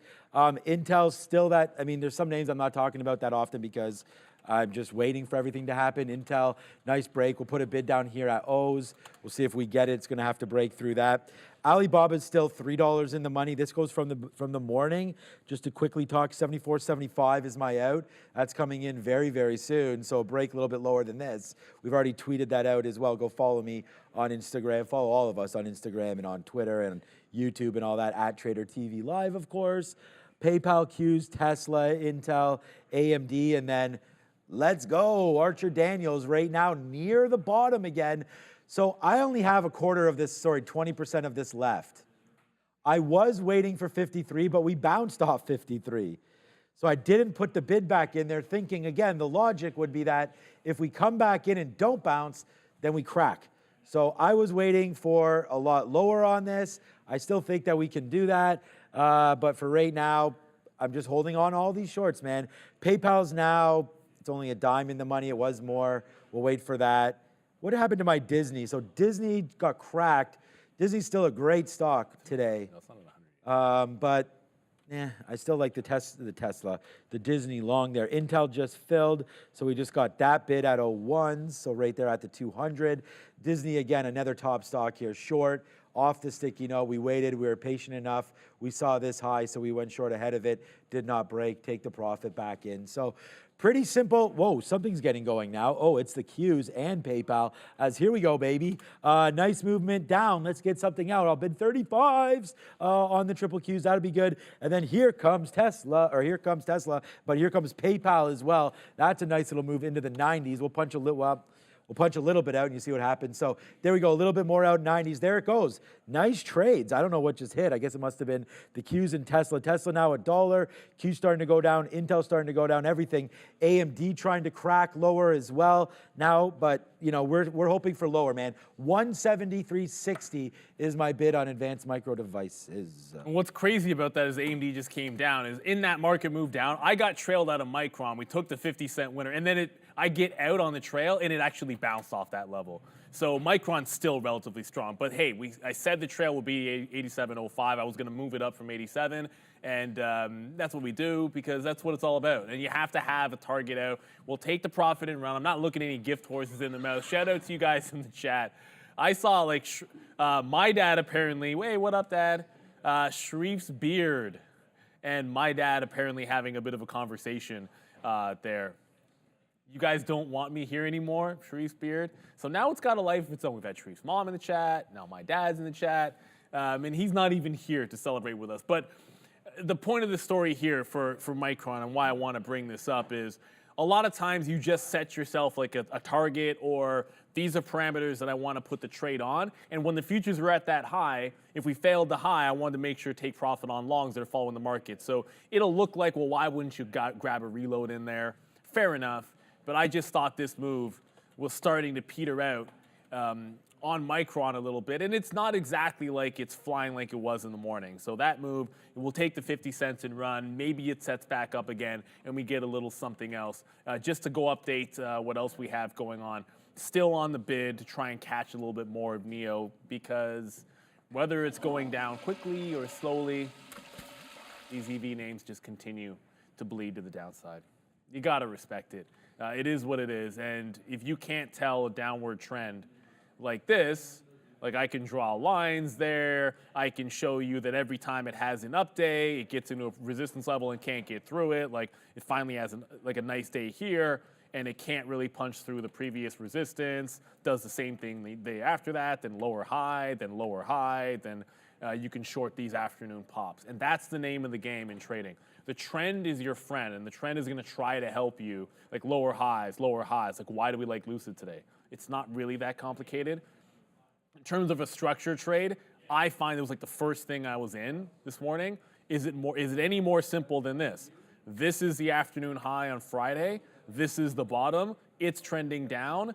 It tests that top, fails it, jump into the short off of that high. It was 26 to a 30 stop, and it went all the way down to like 13s. I mean, come on. Like you're risking 4 cents. It eventually gives you 13s. You're getting essentially 1.5 to 1 because my average out is going to be in the middle, obviously, when you do that, right? So just the trend is going to be your friend when you're a day trader. It doesn't mean you always have to be with the trend, but it's certainly going to help you. Rumble, we're still messing with it, but once again, the 730 level. Like, are you kidding me? Whoever is selling at 730, just stop it already, and then this can finally make another press higher, which I would think is up to this 750, which I'm trying to get out of. But it hasn't broken our entry, so we're just going to give it back to underneath break even. We'll let this one ride and see if it can make that breakout late in the day. It has a chance, regardless of what the markets tend to think here. All right, we are getting ready for Miss Shea coming through in just a couple of seconds. Miss Shea might like this or not, but we'll just go bang, bang, bang, bang. Tesla right now, $1 in the money. I don't know, man. I mean, we just shorted it. It's bouncing off the 200 period. We've been out here before. Like to possibly hold on a little. Woo, here we go. Let's get this party started right now with the Qs as they're starting. I mean, look, this is ridiculous how many trades I have here. I have over 50 fills again on the Qs, but fills be damned. We're making some money right now as we're starting to spit around a little bit here on the futures. We do have some shares on PayPal. That being down nice would be nice. But here comes the trips. The Qs are going to the downside right now. Shout out to Triple H out there. Get down, 42.05. We're waiting at 42.04. Did we just get those or what? Nice move to the downside. There it is, another fill for this name as the triple Qs go downside. Why am I not stopped out of Alibaba yet? I mean, 72 long as it was written on the sticky note. I'll hit the sticky note right here. Sticky note box. There it is. That means it's going to come up over there. There we go. Again, we wrote down 72. Why did we like it? Alibaba with a couple different news pieces today. Again, looking to spin off some of their divisions. Report coming, I believe, on the 7th. Let me just double check right here. I believe so. Yeah, February 7th. So again, and I just did buy this. I'm not talking up my book, man. I've been long Alibaba for like COVID, all that kind of stuff. But we did buy some Alibaba on Friday and did talk about it right here on the show, that it was a new position that we put in down here in and around 72 bucks. And then there it is, finally breaking a little bit higher. The one trade that I did like, and we're going to throw to Danielle in a minute. Wow, this is nice, man. Let's go Qs. Danielle, just start saying some negative things about the market, please, because our shorts are really starting to come in right now. Qs, 50 cents in the money. Tesla, ciao. Now Tesla in the money, $1.70. As we get into VWAP, man, I'm thinking about taking a piece right now, but look at this market. Market go downside now in front of our face, but we need some trading to happen here a little bit lower if we're going to make some of this back, because we did short the Qs a little bit too early, but we're right back into it right now. And there goes the Qs back in. There's Tesla, $1.70 in the money. Probably take a piece out as we get ready to go over to Danielle. So welcome back, Danielle. Let's go to the big desk with Brendo.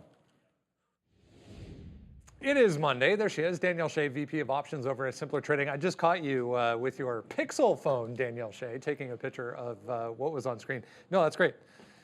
We're twins. There we go. You know, I love the Google Pixel and Google stock. Same. Yeah, absolutely. Same. Let's, there's a lot to talk about. Let's jump into a few things here as far as what's to come. We'll start after the close tonight, and then we'll get into a few other pretty interesting names coming up this week. I mean, do you want to touch on Caterpillar this morning a little bit before we get into Palantir here? Because, I mean, a notable move higher initially, and then we're right back down for CAT. Yeah, sure. So, whenever you look at a stock's move post earnings, I mean, the main thing is you just really need to look at what the expected market maker move was. On this stock, yes, we did have an initial move up, but you can see that it's kind of just coming right back down. It's a pretty big difference between this and, like, let's say Meta. So Sean and I were talking about Meta last week, and this one had like Like two my to three face is very times dark. the expected move over earnings. So that was why that one ended up continuing to go higher after it initially gapped up. So for something like this, great move, definitely a new high. But here's the thing, when you have that first 5 and 15-minute candle and the high on the day is at the market open, generally that's always going to be a pullback. So I like the stock. I own the stock. But for here in this moment, I don't think it's going to keep ripping higher. Yeah, I mean, for we made that comment this morning a little bit as well, in the sense it's not really a day trading stock per se, but if you are involved in this and you are maybe looking for a way to get involved in this, what are you thinking as far as Caterpillar? So as far as getting involved, I mean, I would say that this one's made targets. I'm all about Fibonacci analysis. And when you throw a Fibonacci extension target on here, you had a target at 305, you had another target at 312, and then you had that third target, which is extremely rare to make, at 334. So after we've already hit all those targets, for me, like, I just don't have an edge coming in and trying to buy it at these levels. So I would have to see a pullback to at least the 8 EMA. Preferably the 21 EMA. So that would be down at $300 a share. So if I could get it down back at $300 a share, and then at that point, as a swing trader, I would love to like sell put credit spreads on it. This is a really nice trending stock, one of the strongest stocks in this sector. And so when you have a stock like that, that's, had a great move on earnings, if you can just wait couple days for the pullback down into support zone, that's a great spot where you can sell put credit spreads as it pulls back and then bounces and continues higher. Definitely one of the bigger movers so far today. Let's get to what I think everyone's waiting for tonight after the close. Palantir, a lot of anticipation. Are you going to be looking at PLTR tonight, Ms. Shea? Oh, yeah, I'll definitely be looking at PLTR. I mean, if we look at this chart, I mean, the recovery here has been pretty phenomenal, I would say. We were down here about $5.73 a share, and we've continued to trade higher. I do think this one is going to continue to go higher. We also have a Fibonacci buy set up here at about the $15 price point. We have a squeeze, which is consolidation. That consolidation is likely to break out to the upside. I would say, your resistance target is going to be around 20, and then your overhead target would be around 22.50. But it's going to depend, how much this thing can actually move on earnings. The market maker expected move here, that's what the options market is pricing in, is going to be $2.35. So can it get all the way up into here? It may be able to if it has, 1.5 or 2 times expected move. And also it has a little bit of short interest, 5.6%. But, what I would really look for with this one is if this thing moves more than $2.35, let's say it gaps up $4 tomorrow, that's your sign as a day trader to say, you know what? That was almost twice the expected move. This is one that's probably going to keep going. And that's what I would tell, your traders to look for, because that's something you could actually sell put credit spreads on tomorrow or buy calls out of the money for a potential post earnings move. It looks pretty strong when you zoom out, as you did there on the higher time frame as well for Palantir. A couple coming tomorrow morning that are interesting as well. You and I talked about this earlier today. Eli Lilly first, and then Spotify coming up before the open tomorrow as well. So if you look at Eli Lilly, I've been trading this one to the long side. These weight loss drugs, they are all the rage. And I don't know how many of you watched the Grammys last night. I did happen to catch a little bit of it. There were a few jokes about, the weight loss drugs because the celebrities, I mean, it's a thing, right? It's really taking off. And so that's one of the main reasons why this stock has been on fire. If you look at it, it's gapped up 3 quarters in a row. Last quarter, 4.3%. Quarter before that, 11.4%. Quarter before that, 4%. So with a stock like this, I'm typically going to be bullish on. It is a little challenging to get in here because, it's very extended. It had a huge move going into earnings. This one I was trading long before the report.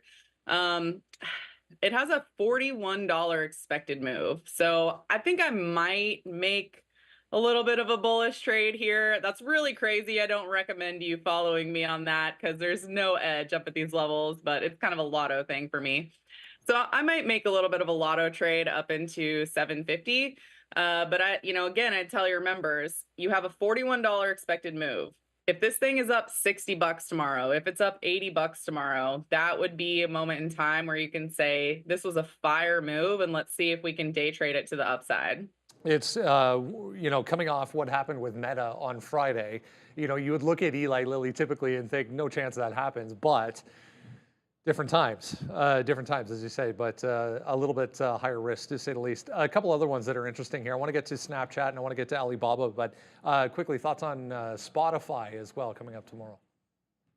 Sure. So let's go ahead and look at Spotify. I mean, Spotify, here's the thing. It's, for the most part, it's been trending really well. I mean, if you look at the last 6 earnings reports, we have gapped up the majority of the time, but there's a gap lower here. There's a gap lower here as well. And again, this is another stock that's had a massive rally going into the report. I look at Spotify and I say, you know what? I am bullish on Spotify and I like the stock, but it's just so hard to do it when it's rallied so hard because they have to be that much better upon the earnings report. So with this one, I think I would probably stick to the side of just selling premium on it. When I have a stock that, I like it, but it's already moved a lot and you can see that it does have big up moves and it does have big down moves. Generally, that's a good time where if you can sell options, sell the calls, and sell the puts and buy some outer wings for protection, a lot of the time you can just get theta decay and vol crush overnight. So I'm going to look and see if I can get a trade set up on that.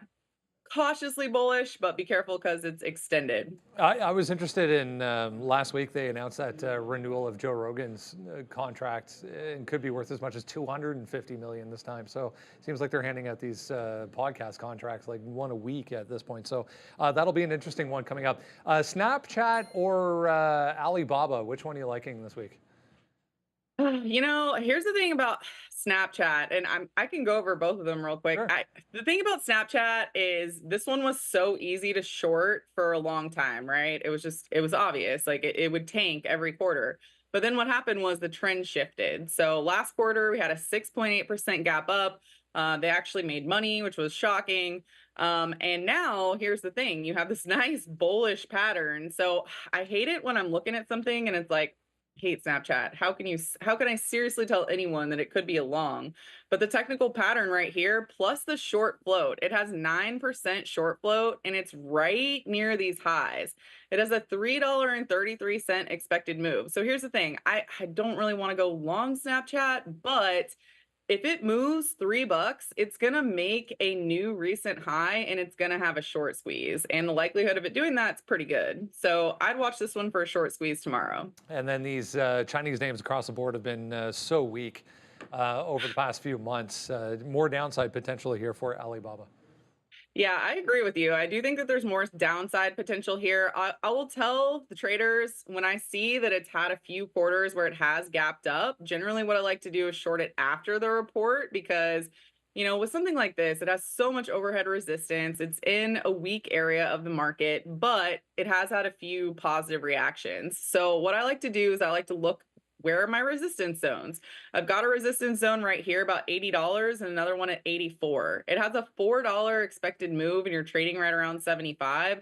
So it would make sense to come in tomorrow and try to short it at $80, especially if it gaps up into that zone. So definitely downward trend on this one, but you might end up getting a little bit of a positive result. A lot to look forward to this week. Another busy one on the earnings calendar. Danielle Shea is VP of Options over at Simpler Trading.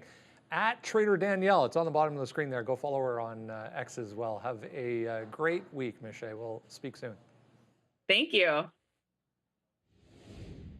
All right. Yeah, thank you so much, Ms. Shea, and you're welcome back anytime I'm short Tesla because we are now 250 in the money. You're welcome back at all times.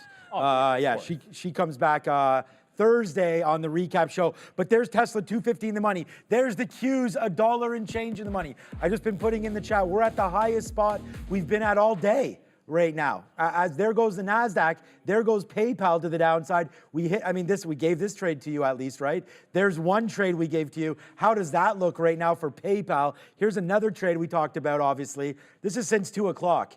So since 2 o'clock, we've given you Tesla right here at 182.25.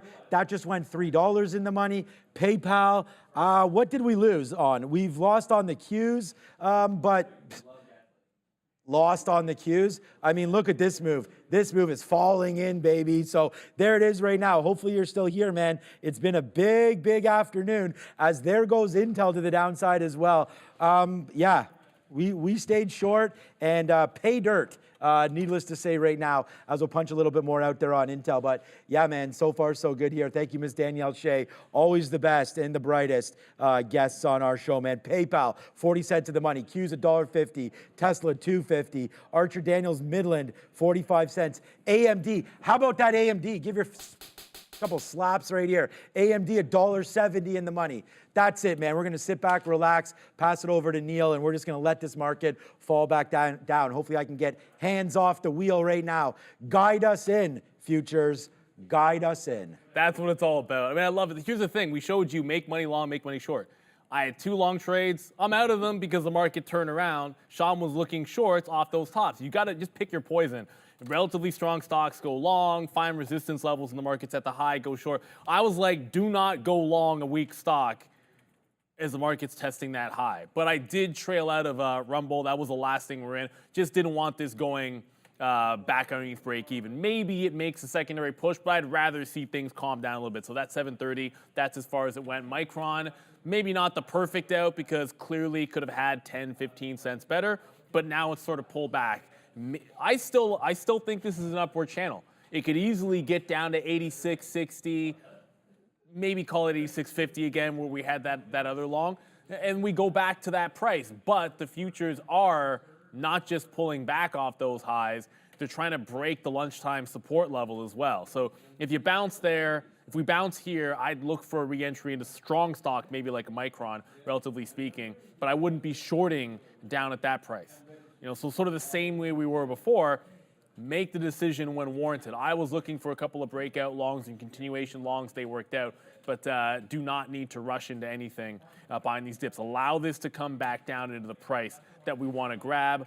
I am still in SoFi. Just to give you an idea, it's holding VWAP and yada yada. It's holding VWAP, but you know that's down at 756 if we can get it. And NEO has been continuously continuing to slide on New York, slide down a little bit further. So risk a couple pennies there.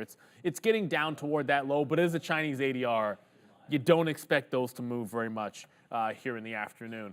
And we always talk about, like, make sure you're trading the stocks that are giving you entry points and giving you levels, and that goes in either direction. I always like to know what's relatively strong and relatively weak, because if there's like 1 or 2 things in the market that are breaking higher, and let's say the market never stops going up, it's hard to always try to catch longs on weak names. Now, I'm not happy with Microsoft because that was the one I thought would have been giving us, hit enter twice there, giving us a trade into VWAP. It did pull back, but I gave you my rationale, which ended up being wrong, not to want to jump into that short until we had it up at that 407 level, but Softy's still a dog. Down 1.5%. I mean, Microsoft had a great quarter, but sometimes it's about where the stock came from. More so than where it wants to go. And maybe this wants to retrace a little bit further back into that 400 level. I think there's going to be a dip buy incoming. The 50 period would be obvious, way too obvious. I'm not sure that's where it bounces. This daily chart has too many wicks. Right here, I'll go to there you go. The 400 level I'm only mentioning because that feels as if that is the local support level.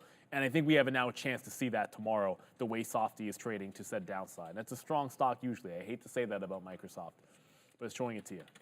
No questions asked.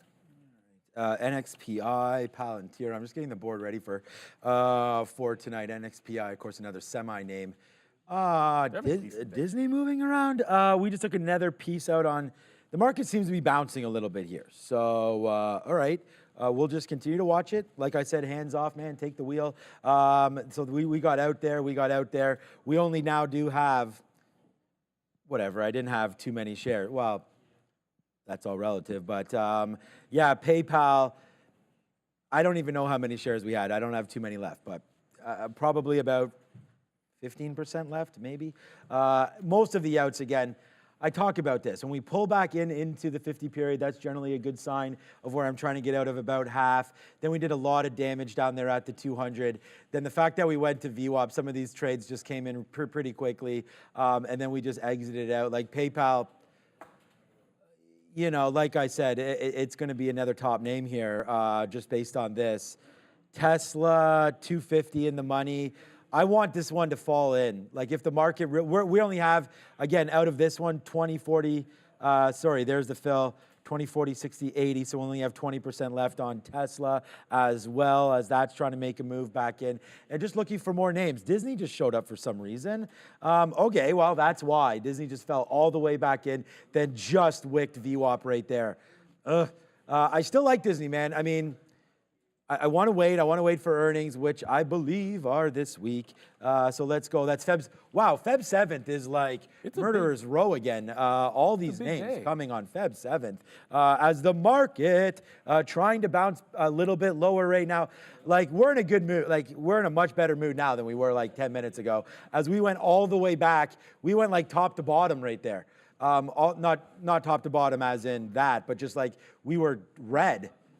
I think we were red anyways. Now we're well up and right back up to our highest spot again. Probably we were red because we did short these Qs, but then it just came right back in there.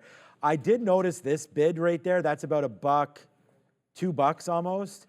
I do need to put something there. If we break back down below 428, I was waiting at VWAP and I, you know, like again, my bad. Like to be able to realize how fast some of these names move around here, especially the triple Qs, I need to get a little bit more familiar with that. But AMD is another good one, man. That's a pretty big trade.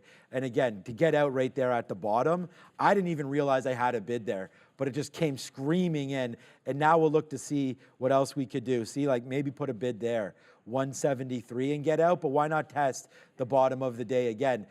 Better to be late than not to be filled. And we were late to this party. We talked about it. Remember at 175, we're like, oh, should we do it? Next time the answer will be yes, because I was going back and forth with PayPal. And I was like, let's test the theory out here in the afternoon about going short into sort of day's high there, which PayPal did. It went on a run, went right to day's high. Obviously, right off the open there, we had a nice little move. But, you know, we thought that there was going to be some weakness there potentially. You don't have the crystal ball. You basically just step up to the plate and try to, you know, if it's a 2-0 count, you hope you're getting that fastball. And sometimes it comes through and then whack. So that's what it is right there. But nicely done, pulling back in there for PayPal. So just a couple ideas so far tonight. We've had PayPal short. We've had the Qs short. We've had Tesla short. Everything else we hadn't had on. We got stopped out at Disney at 230. So that was a trade that we got stopped out on since the midday. But after that, wait for Archer Daniels. I'm just hoping for this to break through 53 now. I don't know enough about the stock. I just traded the news, broke down, gave me a bid, and then we just, you know, rest in peace here for ADM. Booby Miles would approve of that trade. Who is that? A wire guy? No, that's from it's from Friday Night Lights, the movie. Oh, Booby Miles. So in the movie Friday Night Lights, I never watched the show, so I don't know if this is actually true. But in the movie, their rival was Midland. Okay, so right, Booby, right. Because Booby was like when the guy tore his well, okay, spoiler alert, he tore his ACL. What? Well, I mean, the guy, he gets hurt. It's like it happens early in the movie. Yeah. It's not that big of a deal. But then he's convinced the doctors are telling him it's really rad because they support the other high school, which is how crazy it gets. So Archer Daniels, Midland, I know he reps that Midland short for sure. That's a great movie. I should really watch that show. People keep telling me I'd love it. But I'm back into Rumble. I'm going to show you why. But I want to get to your question, Matt Carnes, on New York City NYCB. But I want to just first mention, so Rumble holds at 710. I jammed out of the breakout just at a break even. Then I just jumped right back in and wicked that bottom, held the breakout price as support. So I am back into the long. You'll see it. I got 13 halves, which rounds up to 14. That doesn't really matter. But I wanted to get to this question, like my thoughts on NYCB. You know what? This is perfect because when I came on, the lesson of the day, the real deal lesson of the day, was basically talking about this. When you have post-earnings types of moves, what to look for. So yes, it has found support at $5.40 or 50 cents, it looks like, a little bit. but it's still putting in lower highs. So there is a bit of a scalpable level, but it has yet to break the trend. What needs to happen, it's not enough to settle down and find a bit on day 1, day 2, day 3, day 4. At some point, it has to show signs of strength off that level, which is higher lows. That's the missing part of the equation here. Where is the higher low? Where is it taking one of these moves, holding the higher level, and then holding 6, and then breaking out 625, that resistance? So once it does that, then I think you've got something workable off this 550. It's still feeling it out at this bottom. So yes, it's making a bottom, worth watching if you're looking for some kind of relief rally long, but you're not getting the big bounce. There's day trade levels off there that you could scalp it. Right now, not necessarily the time I would do it. When the market's breaking off of its highs, buying a weak stock at its low is not the first thing that I'm thinking about. I'd rather be buying something which is strong. If we're going to bounce and go back into the highs, just what's something trending to the upside that I can work with? As a matter of fact, as we just rinse and repeat this over here in Rumble, just going to go back to the well, which is what were the 2 things that worked. Now, yes, I trailed out of it and then jumped right back in, so you give up like 2 or 3 cents on that execution, but that's fine. I don't want that breaking down into VWAP. So Rumble heading back up. Matt Carnes, good question. I think that's worth watching. Anything that moves as much as NYCB is worth looking at for relief rallies, but the simple fact that it does not really move off that 550 the way you'd like to see, that's a vote against it. Like, I wouldn't be looking for longs just yet, but it's worth monitoring. Oh, I thought I retweeted this Peloton thing there, but I guess I must have just commented on it. I'm going to go find it. It was the rise and fall of Peloton, and here it is right here. I must have just commented on it and not retweeted it there. Oh, maybe I didn't do either one. But there it is right now, Peloton. Again, at its highs, man, $10,000 invested, 64 grand. I mean, it really got going. This is, of course, a big COVID name. And now you're all the way back down, 1,600 and change now for a Peloton if you had 10,000 invested. As that keeps on going down into the bottom of the well, there is Peloton. So I'm going to retweet that, which I thought I did. Shout out to Adara there. She's giving me some good ideas on some Twitter machines. You know what's cool about that? Just, yeah. I don't know if you still have it up. Yeah. I know you just closed it, but like the first thing I saw was, notice how like it goes 6x. Yep. And then from that original entry price, it's like 1/6 of what it is. It's like it goes up 6 times. Yeah, like to be long up there. No, I'm just saying from 10,000 to 60 is like 6x. Six times up. But then from 10,000 down to like 1,600 is 1/6. The other way around. It's like it's almost like perfect symmetry. The both feels of both ways. Like I'm up 6x, now I'm down. But this is it brutal. a long at the? No, I'm just kidding. It's brutal. Yeah, brutal stock all the way down to the bottom. But anyways, Peloton. I thought I tweeted that, but I guess I did not. Go find me on Twitter, and I'll do it right now. Like, at what point are just all of the loyal users worth it for somebody to scoop up? Like, I don't. At some point, it has to make sense for somebody. Like, you're now talking about, like, if you can drive, like, if you can buy something which is going to have any kind of synergy with your business for the equivalent of the change you hold in your pocket, at some point you pull it out and you just go ahead and make that purchase, right? Like, I might not love. I'm not a huge like Nerds fan, or the candles, those candles. I don't love them, but if it's cheap enough, I'm gonna buy them because they're still tasty. And you got to feel like, is it Apple? Is it who the heck makes sense? Under Armour, Nike? I have no idea who makes sense other than Apple. Amazon maybe, but at some point, Lulu has a deal with them now. Lulu, like there's a few names out there that are gonna start to make some sense for Peloton, but the market's saying, yuckity yuck. So I did get that 19 fill on Rumble. Just going to get more air in front of that 730 level. 730 level is, oh yeah, you threw me off there, Fabian. No, I have to say something, because Fabian came over here and then he patted my, like he literally comes over and he pats this, like he's tapping it saying, okay, calm down. Yeah, but there's a logic to it. I didn't know this because I'm not a professional broadcaster. We just kind of do this every single day. But your microphone pack gets like a static electricity charge or whatever. Oh, okay. And sometimes that can cause like static, it'll sound weird. But if you just tap it, then all of a sudden that can go away. So thank you, Fabian. You could just tell me to do it in my ear. I made it come back just now by touching it. Anyways, thank you, Fabian, for that. You'll have to do that magic. But when it comes to Rumble, if it's rinse and repeat, the first time we're along here, out 20s, out 30s. I'm doing exactly the same thing. Out in front of 20s, out in front of 30s, hold some for the move into 750, which is exactly what we did the last time. Rinse and repeat any chance that you can get. And I think when you have a pattern trade, just try to observe that pattern. SoFi just got some out on the offer. Like I said, if this gets to 770, that's enough for me. No one ever went broke taking that profit.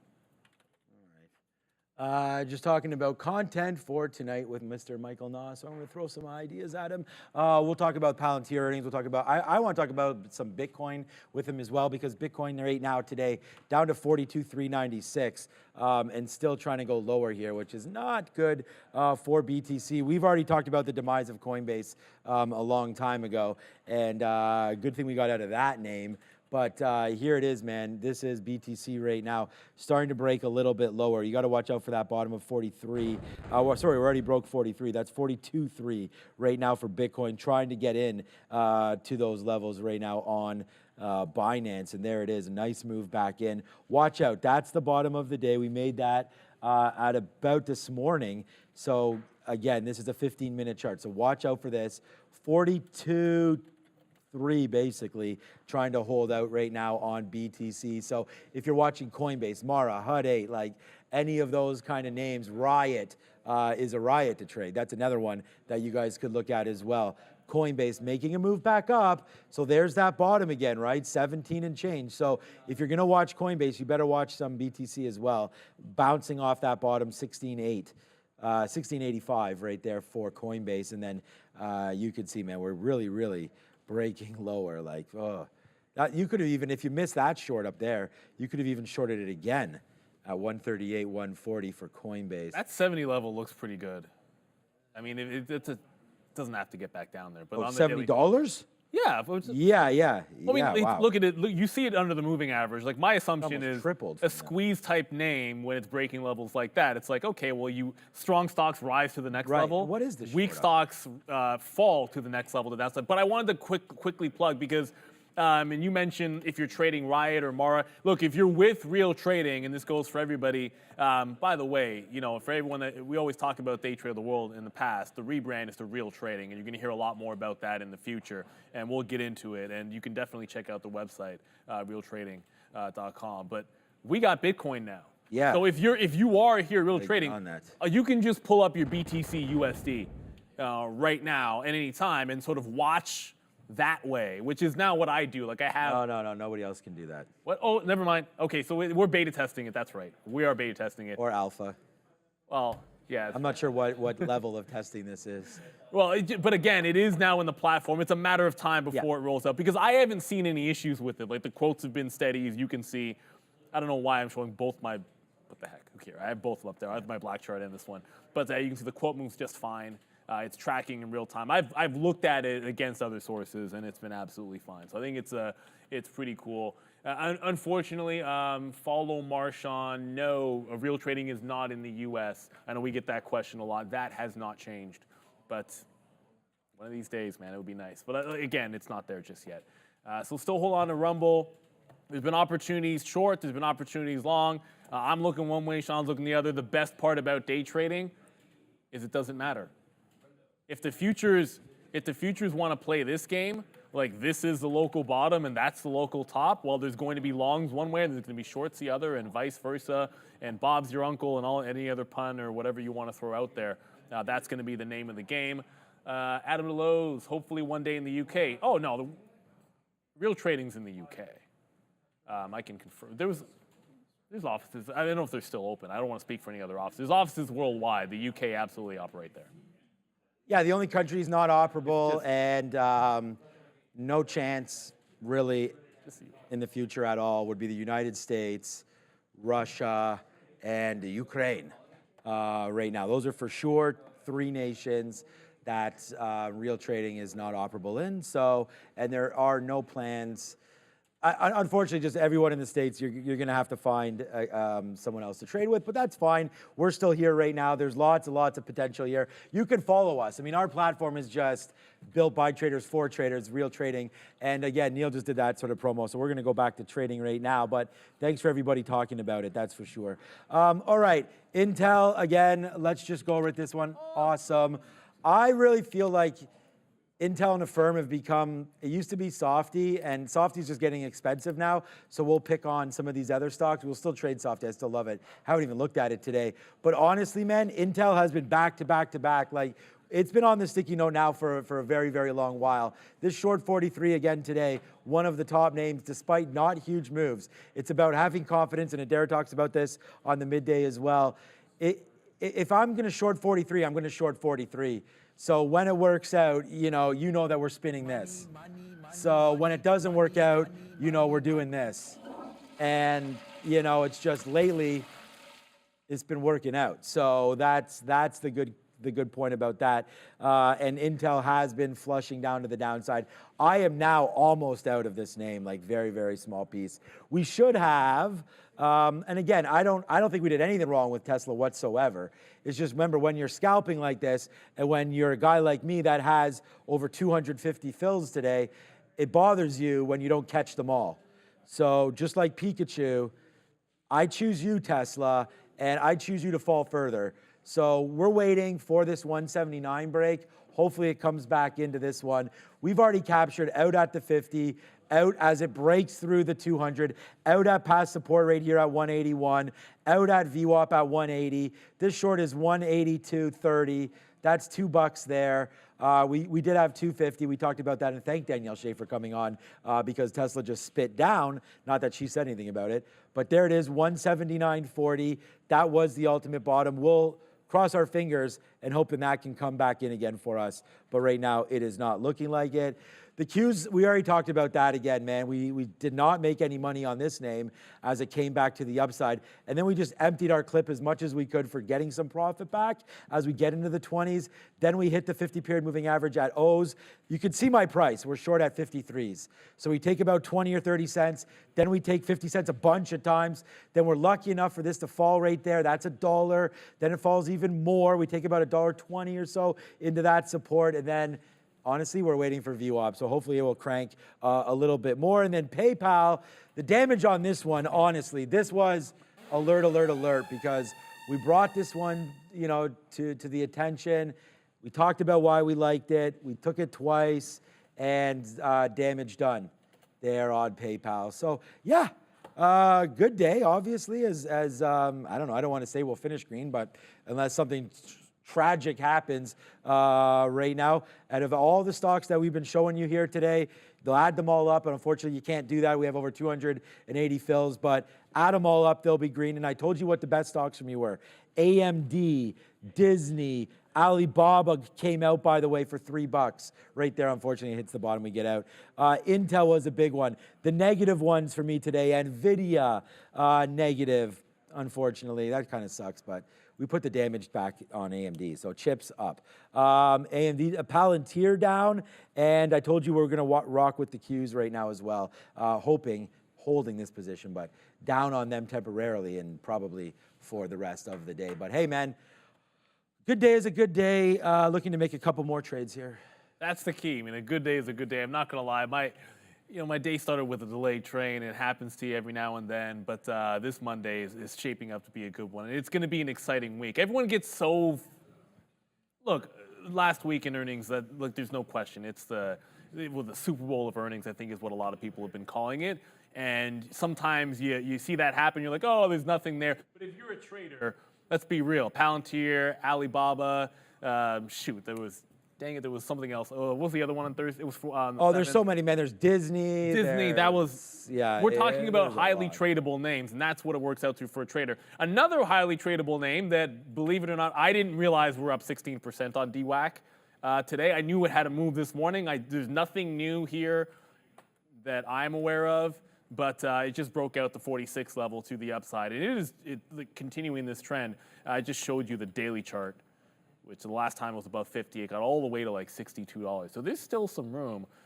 It's not your traditional squeeze name, but it's definitely squeeze adjacent on DWAC. Ooh. And the way that it's going up is very uniform here. The spread is a little bit spready for the afternoon.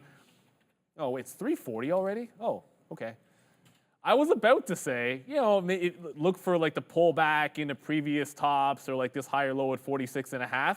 There might not be time for that. because it's already 340. The early look on the imbalances came out a whopping 195 million to the sell side, so it was a bit of a nothing burger. I'm gonna have to go back to that tomorrow if something sets up. Already in Rumble, which was a mover a couple of times, it looks like a lower high being put in on Rumble. So we get it a couple of times off that 10 level. First time it goes to 30. Second time looks like it went to 20. I moved an order to 25 from like 30s because if it bounces the third time, we're running out of time for this to go up again. So when it's running out of time, when you're day trading, your out is obviously your target and your stop, but also 4 o'clock. That's a little bit unique because you can have the best level in the world. Like you could be long, I just make up a stock that holds $100 like 20 days in a row. You could be long at 101 cents, but if it closes at 102 cents, you're covering it as a day trader. You're not holding it overnight. You can get back in the next day off of that level. No questions asked. Sometimes we'll do that kind of a thing.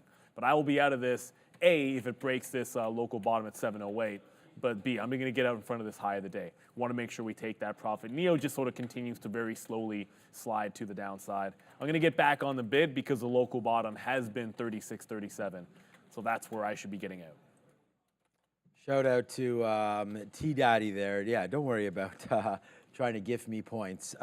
It's been a great afternoon, just for you watching is what it's all about, my guy. All right, so you know what strategy really worked out for me real well? And that was, when my family just spends a lot of money on things, I just buy the stock. So that worked out great for me on Starbucks. Huge moves on Starbucks. We did really well on it. We worked out a lot on Target when Target came here to Canada and then left. And I think the day it actually exited Canada, it went to all-time highs that day. So that was really good. And then Costco has been a name that, again, one of the very first names I bought. I was telling you stories where my dad used to trade it in between 50 and $100, and I was just like, rich dad, poor dad, man, I'm just holding on to this thing. And now it's 700 and change for Costco. So this is probably up like, I don't even check these names in the account, but it just keeps on going, man. This could be another one that is a candidate for split up. Like this name could split, no problem, probably should, but why do they need to? Costco just keeps on going to the upside, and yeah, good luck catching any dips on that one for sure. The one name that we all could have caught some dips on is Adobe, because Adobe, I think, is continuing to make that move up. So we again talked about it on the podcast about buying some dips into there, but now it's all the way back up again into the highs.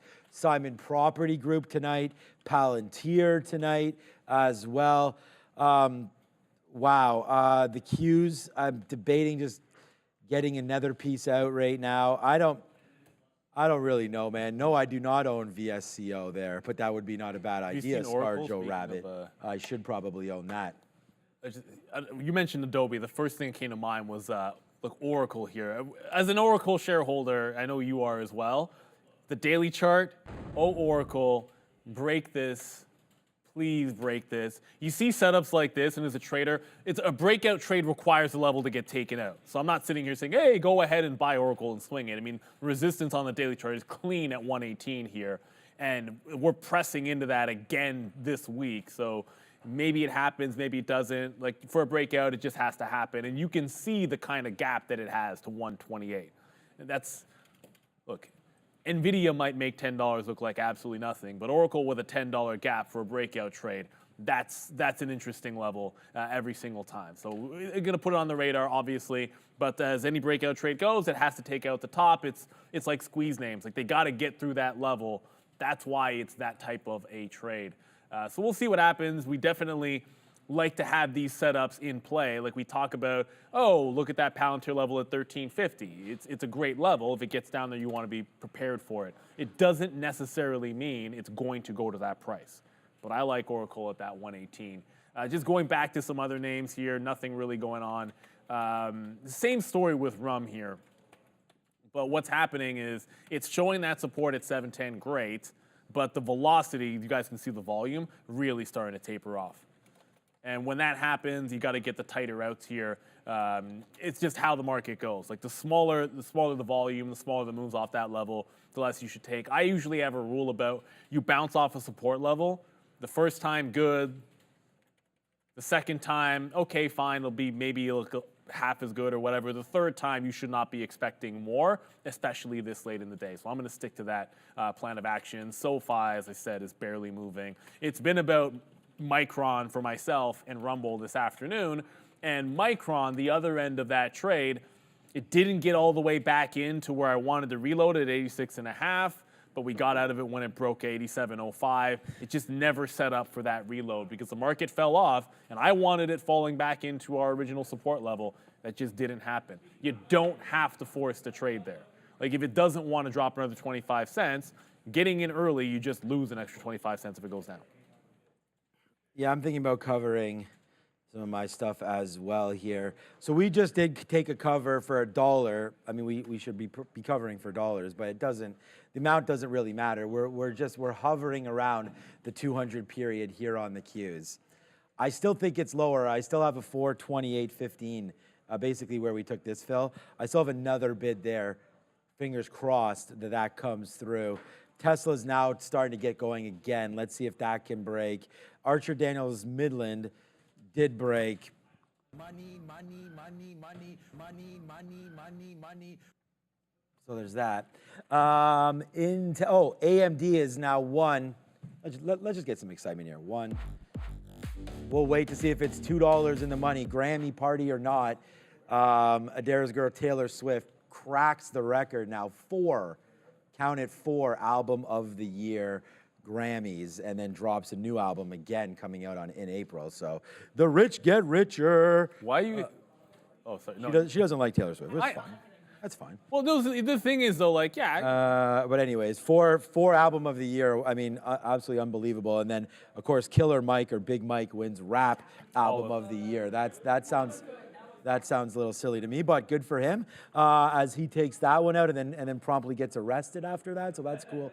All right, and then we will look elsewhere. Build that straight, whatever. Yeah, I don't know the story with that. But I don't know the story. But that is what happened. So, all right, and then we will go back over to PayPal. PayPal, of course, again. Let's just face slap. I mean, I don't need to. There's nothing more I can tell you guys. I mean, you guys can see real trading is real trading. The positions that we have on are the positions that we have on, and I'm just covering them for profits. So let's get some out here on PayPal. Now we'll punch a little bit out at 68. You just saw that go through right there. So now we're taking out some more there, and yeah, we're going back into the downside today, as some say, is a good day. It's about to get even better after this ad read. Listen to Brendan kill this. Brought to you by IG.com. Trade Forex pairs like Euro USD with spreads as low as 0.8 pips and 0 commissions at IG. Terms and conditions apply. You weren't lying. It was crisp as always. The consistency, Brandon. Shout out to you. And of course, tomorrow we will have Frank on. And for everyone that said Frank pumps the market and Danielle pushes it to the downside, I will say this. Frank comes on at 2:45. Danielle was on at 3 o'clock. So really, the 2:45 to 3 o'clock move is kind of still up. When Frank comes off at 3 o'clock, it pushes downside. So it could just be that timing. It's weird, but it's definitely there. You know what else is there? $69.99 is now the top on Uber. Suffice to say, I'm going to write down on my iPad UBER and 70. And that's all I'm going to write for tomorrow, which does point out that if it takes a double top and breaks it out, we're going long Uber tomorrow. Uber up 1.5%. The market's flat. Relative strength is relative strength. The stock has been a rocket ship. Everybody knows this. It basically shrugged off to sell the news of getting added to the S&P 500 by bouncing the 50 and then making you say, who cares? We're going to keep going higher anyway. So that's what you like bull markets for. Oh, I want to make this point. I had this conversation with a trader today. If you have like dip buy trading strategies like 930 dip buys, SSR plays, short sell restricted plays, pull back into support, all that good stuff, we're in a bull market. Dip buy strategies, this is your go time. If you're a dip buy trader, then you want bull markets because for obvious reasons, that's when stocks that get hit are going to bounce higher. In a bear market, you don't want to be a dip buy trader. You want to be shorting the pops. As I think it was Ray, when I was a trainee, it was a trader, I believe his name was Ray. He used to say in a down market, I could just hear him yelling it, short the pops, short the pops, short the pops. And I took that to heart because he just basically meant follow the trend. Trend is down, short the pops. Trend is up, buy the dips. And Uber, maybe you can buy a dip tomorrow. Tomorrow I'm looking for that 70 break, 100%. It's definitely a bull market, but I think it's getting exhausted for sure. Just for you guys asking about what's up with NVIDIA there in the chat. I see you. I see you, Mario. What's up, Mario? It's me. You just have to wait for this name. And I'm going to talk about it because they're getting upgraded every day. Like NVIDIA is just always catching upgrades. But you know what? One day, somebody is going to downgrade NVIDIA. And when that happens, then you're going to see something. And I have no idea when that's going to happen. My call is earnings. November 20th. The last couple earnings plays has created whooshes to the downside for NVIDIA. But it could just be temporary. I'm just saying that I think it's very, very overheated. You had an AMD move down. Okay, so we only have 10 seconds. Here's the AMD move down to 160. Here's the buyback immediately. So we do have the imbalances coming out right now. Then I'm going to go over to the desk. So right now, get ready to go. It was a relatively small imbalance locator earlier, but here we go. And we are now out. So we will be able to see just in a couple seconds what exactly that number is. So we'll go to Brendo for this, but here it is. Nice downside move. AMD making its move back up. I was going to tell you guys we are $1, almost $2 in the money on NVIDIA, but this must be a big buy, which it is. 1.9 Bs to buy right now. So shout out to Beyonce, who does not have an album of the year. And Jay-Z was vocal about that yesterday. Yeah, I mean, here's the thing. Like, at the end of the day, like, you sell. Like, anyone, you don't need the accolade to know that Beyonce is great or that Taylor Swift is great. And to each their own. Like, music is its own flavor. But you know what's always going to be ball don't lie? That's going to be the overall market, right? So like, in trading, like, the stock gets to a price. The market is going to price you stocks. You can like it. You can hate it. Whatever it is, you're going to get the truth. That's why we talk about Uber being strong. Like, people were like, oh, sell the news. I was like, sell the news on the S&P 500. We're at fresh highs because it's super strong. But these imbalances, the overall is 1.9 billion to buy. It was tiny. It was a very small sell imbalance that just flashed to the buy side, which is going to push stocks up a little bit here. I just got out of NEO because at 36, 37 was the absolute bottom. Just stuck on the bid there. But when you see a setup like that, risk a couple of cents, and then it just kind of works its way down. And the reason for this trade, previous support level in a downward trending stock, turns into a resistance level, and once it holds that resistance a couple times, just jump into the short. So that's the why, which you always need for pretty much every single trade. The why with Rumble was stock was trending up, and it broke out a triple top, but the reload only gets to that, remember that 20 we kept talking about? It gets to the lower high and can't hold it. So we're in and out there. Keep the stops tight if you can. And the last thing we're in is SoFi, which has barely even moved. Oh, I want to get back to Microsoft for a quick little second. All right. Yeah, Softy, obviously it's going to get to, it's likely to get to VWAP. And when we talk about levels, and I said, hey, I like Softy at VWAP 407, 100% true. But at 352, I'm not putting that trade on. Like, that is it's a relatively weak name. The futures are getting to those highs. I like the resistance level that got put in. But once you get into, there's only 5 minutes left to trade the thing, it could get up there, and I'm not putting that trade. It's very different if that happens when we were discussing it at like 2:30 or whatever, maybe it was like 2:40 at the time, and there's an hour left in the day. Just not a trade that I would make. There are scalp trades that you can find in the last 10 minutes. That VWAP 407 retrace. If this pops up $1, I'm not standing in front of that freight train. But I am noting how weak the stock has been today, and that I think we are headed tomorrow to a test of this 400 level, which I'm just going to do this for my sake. Just going to draw the little line. Not that I need a line at $400. I'm just going to put it there anyways. You want to put those key levels out there. So Microsoft, I think we could see a test of the 400 level tomorrow, and I want to be locked and loaded in case it does happen.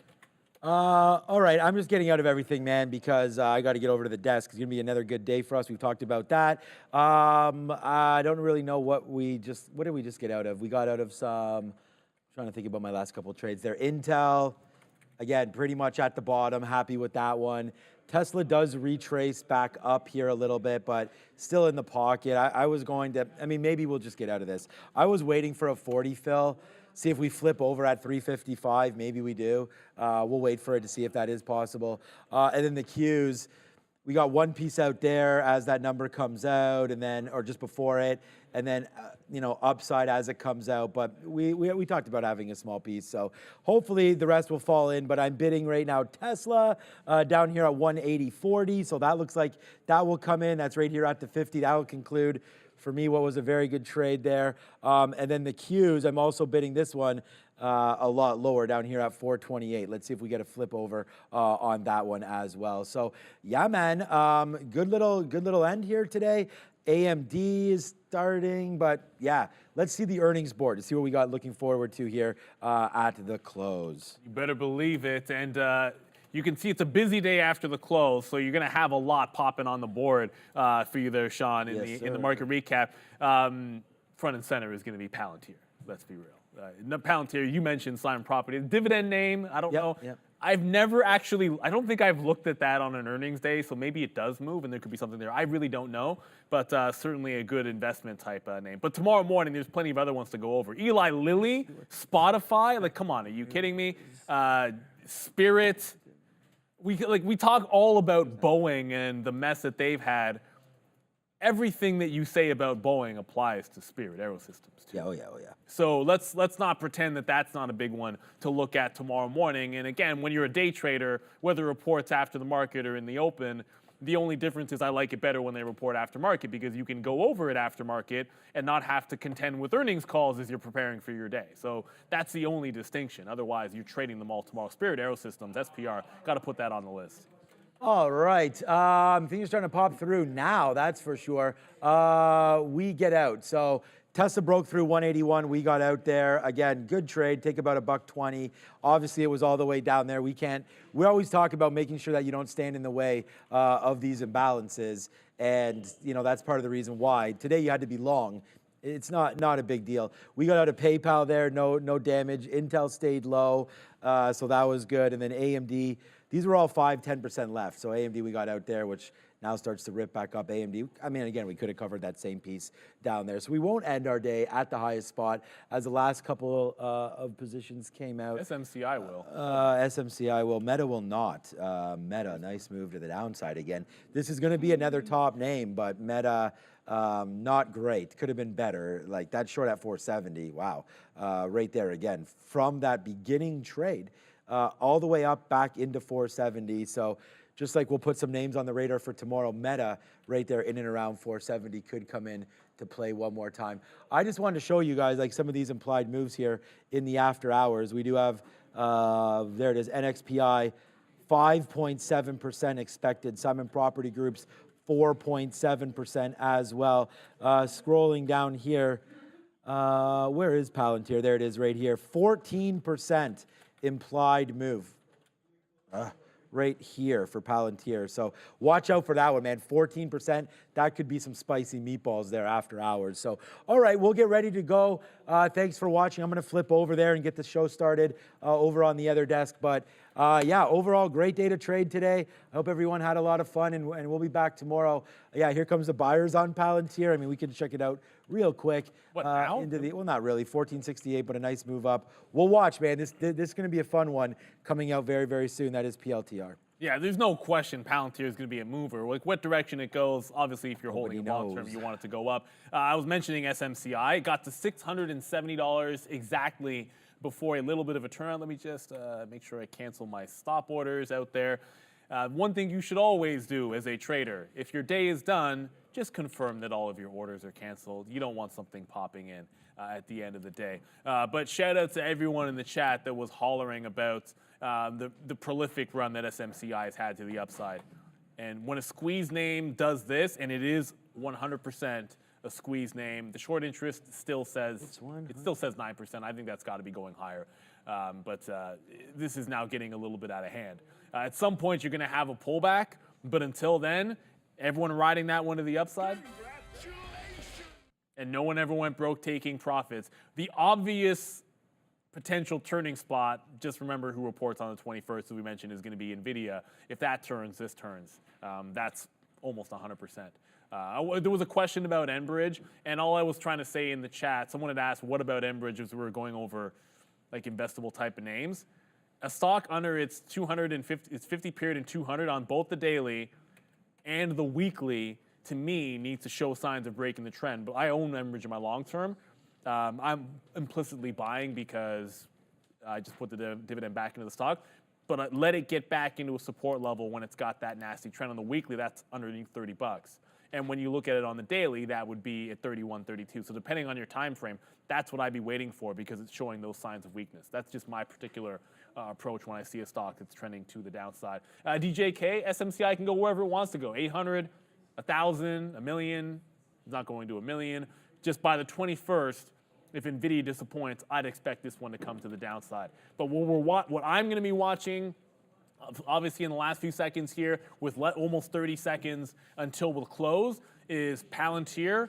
It's down 1.7%, but it is in a nice tight range going into earnings. I love when that happens because it's going to give you ample opportunity to break into a new range tomorrow, whether it's above $18 or it's underneath the 200-period moving average at 15.5. That's what I love to see. I want to see us trade in a new price range. That's what gives you those explosive opportunities. We'll have that after the bell in just a few seconds here with the market recap and Palantir earnings live in 4, 3, 2, and here we go. Love the ring of the bell. The NASDAQ closes in the red, but hey, you were able to trade in both directions today. It was a bit bearish. That's why you had the bears on the desk. Much more in the open than it was the close. Closing close to those highs. So 0.4 down for the ES, 0.2 down, 0.26 down for the NASDAQ. Palantir closes 1.5. They haven't really, no real volume just yet. Want to give a big shout out to Fabian on the 1s and 2s by himself today as Ramin get better soon. We miss you, but great job there, Fabian, all throughout. And a big shout out and thanks to both Michael Noss and Danielle Shea, both of our guests, always imparting fantastic knowledge. Brendan doing a great job, as he always does with both the news and the interviews. The midday was fire, as always, learning more about earnings, which is exactly what we're about to kick to. Why? Because it's not over yet. It ain't over until it's over. And it's not over till you get the market recap right now at the desk. It's Palantir earnings. I hope you remember the hat, Sean. Let's get over to the desk. Digital World Acquisition Corp starting to go back up to the upside. Welcome again to the Market Recap Show. You're now with the best, and we're going to find out where these earnings are coming through tonight. We've got Palantir on board. We've got NXPI on board. We could talk some McDonald's. We got a lot of companies coming through very, very, very soon, man. Vertex coming out with some results now as well. Look at FXI. Again, China ETF, big time movement to the upside today, sparked by a name that I recently bought, Alibaba. Those earnings coming on Feb 7th as well, and they just keep on coming out over and over and over again, man. SMH, another high side move here. I'm gonna take this out of my ear as we wait for Palantir and the rest of them. There's FXI trying to bounce off 2021 bucks. We've talked about this. I like this spot here.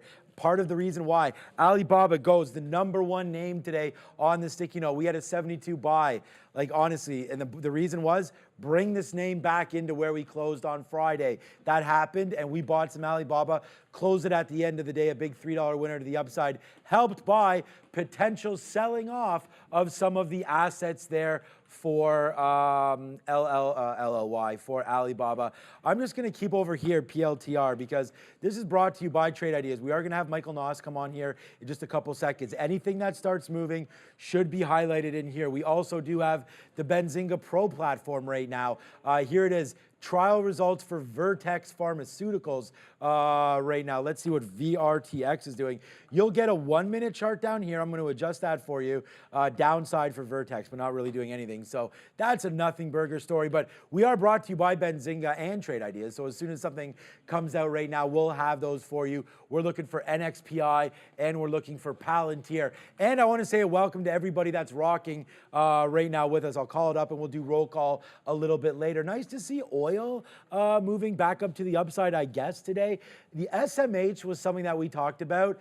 Definitely sparked today by NVIDIA, up 4% and a bit today. Goldman Sachs raises NVIDIA's 12-month price forecast to a paltry $800. So let's see if it can get up there, man. Nice forecast. We talked about NVIDIA's PE being just at 25 or so. Forward PE, of course, that changes absolutely every single day as the market starts to fly around here. So pay attention to that I got to get up YouTube right here, get that going, and we'll call that open. But that's part of the SMH right now. Again, the all-time high right now for NVIDIA in and around the 694, pretty much where we closed at the highs of the day for NVIDIA, up an amazing 5%. Congratulations. The name that goes the other way, the name that we picked on today was was AMD and of course Intel. Both those names cracking lower. AMD was, I believe, the #1 P&L name, but we get a nice move down into there. The only reason was I was holding about 5% into the close, so I'm not sure if it might have been overtaken by a Tesla or something like that. There, PayPal was a good trade to end as well. All right, here we go. We'll pop out the chat. I want to thank everybody who's watching, man. Over 4,100 right now. We will be on here. You're right, Alex Karp will try to pump Palantir. That is for sure, as any CEO should bring the good news. There it is right now. We are possibly out, Brendo, on Palantir right now.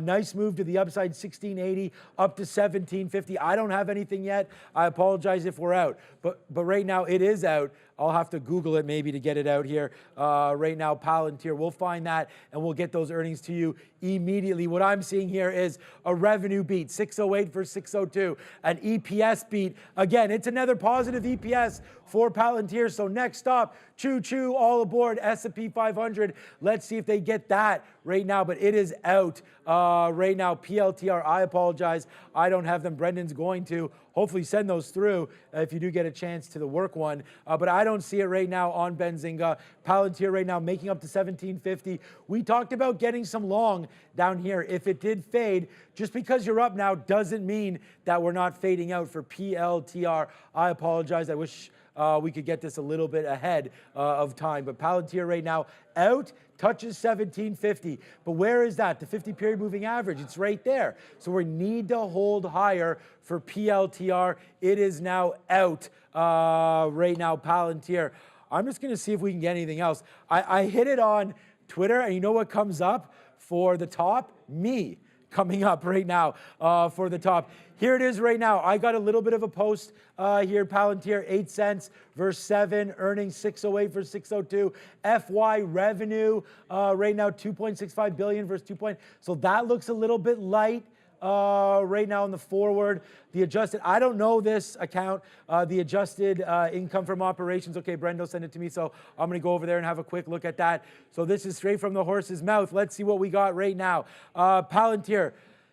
I wish I just had this in a better format. I don't want to like dox anybody here. Okay, hopefully Benzinga has it in just a second. They still do not, but I'll just read it straight from Brendan, unfortunately. Commercial revenue quarter ended December 31st, served 70%. We like that. I'm just going to wait for it to come through. There goes Palantir up huge right now. And Benzinga, guess what? It may be late, but they do have it right now. There it is right now. 8 cents, inline, inline, inline. Simon Property as well. Wow, Palantir is really starting to go, man.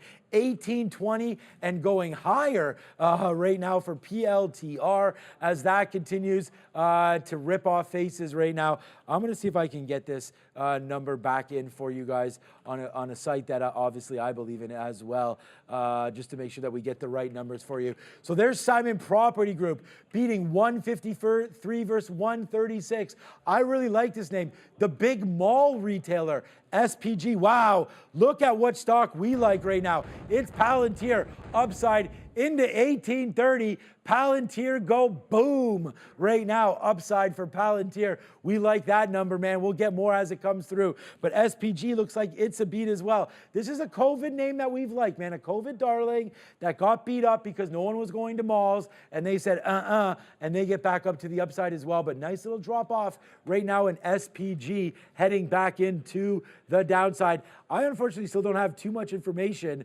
right now about Palantir. I kind of want to throw what Brendan brought me into here.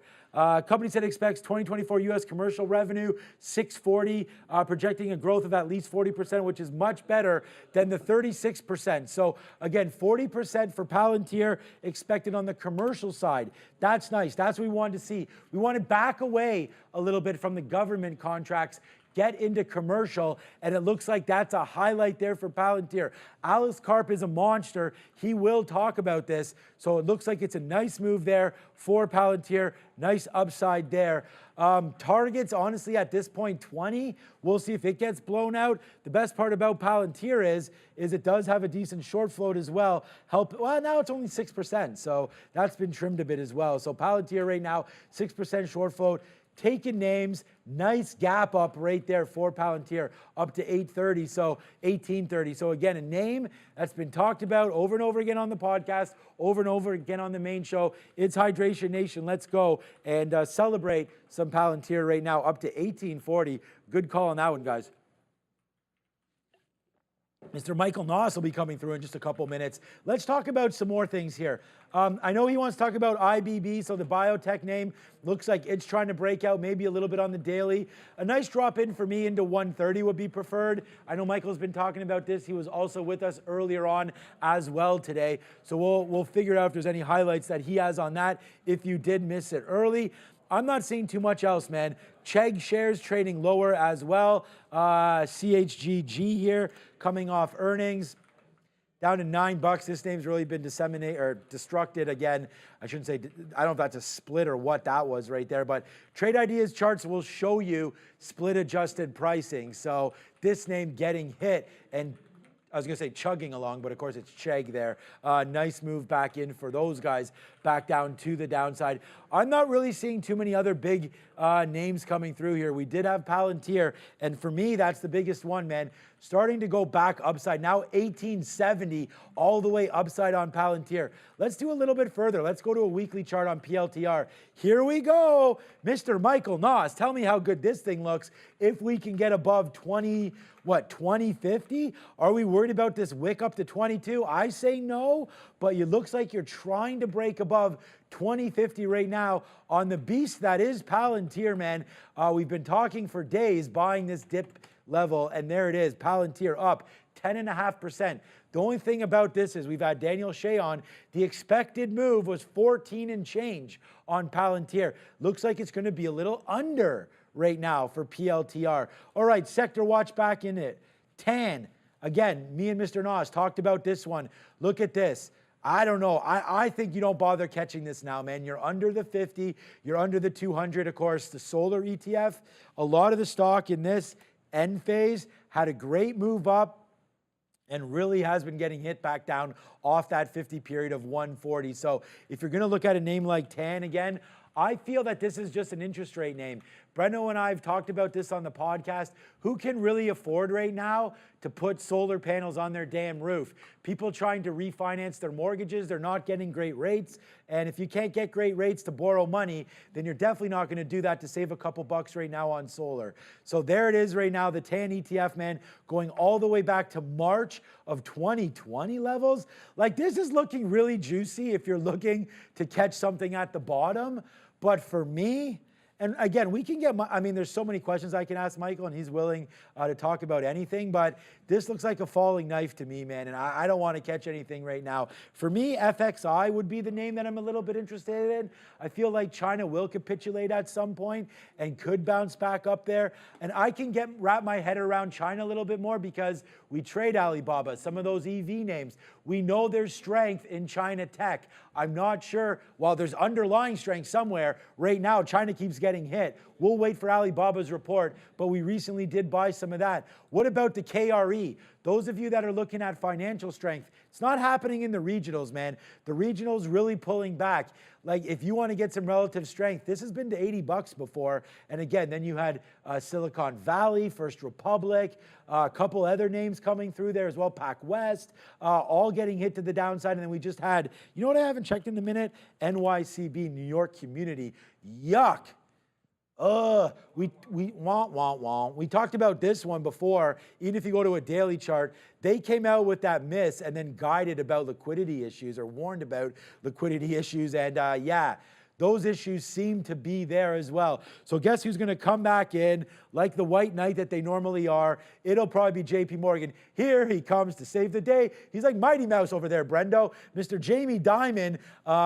you know, rescued First Republic or whatever, pennies on the dollar, rip up to the upside right there. And Jamie Dimon, the rich keep getting richer. That is JP Morgan. So what do? Stop complaining and buy the name. That's what we did. You know what I was really surprised at today? Again, I always think about, like, I have questions I want to ask, and then our guests always come on and they're fantastic. So like Microsoft, this is a name that honestly, I really want to buy this name, but I feel like there could be a bigger pullback happening in the NASDAQ.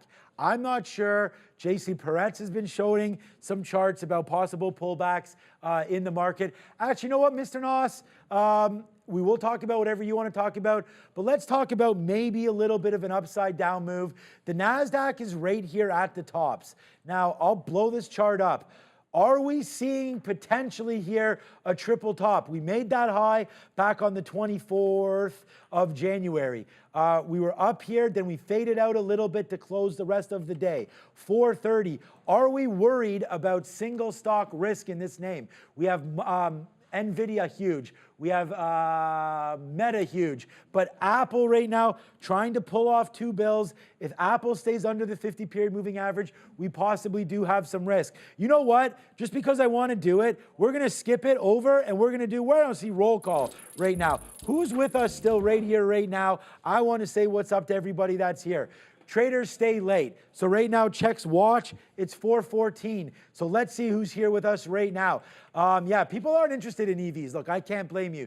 Tesla did have a hard time getting off the mat today. Eventually it did. We will talk about Palantir, man. Palantir's ripping. All right, who's here? What's up to Kurt? What's up to Trading PE? What's up to Boring Man? What's up to Panda? Bears vs. Bulls is here. D-Loaf is here as well. Sal is here. Jared's here. Cube Gamer's here. Everybody's here. We'll go bang, bang, bang, bang, bang for everybody here. BGC, everybody's here. Rich Naples, my friend, is in the building as well. A quick little look at Palantir before we call through to Michael Noss. Oh, damn. It's Palantir, and it's right now. We have breaking news with Palantir. Hey, it's earnings. Oh, Mr. Noss is in this. Watch.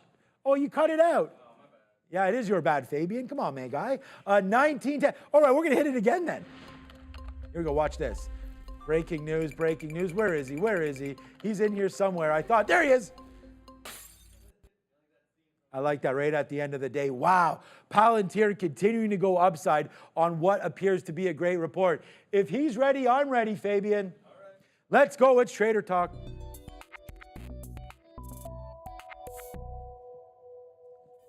Hi ho, hi ho. It's Michael Noss. How's it going? And it's off to the races we go. Another day, man. Palantir blowing it out here in the aftermarket. The NASDAQ trying to pump again. Was green, was red, trying to hold fort here. NASDAQ finishes roughly flat. Any thoughts on some of the stuff I was just talking about there? I feel like I'm favoring the short. I shorted the Qs at the end of the day. Was wrong until I was right. But that's a very, very tricky trade. Are we trying to do something that we shouldn't be, trying to short these Qs, Mr. Noss?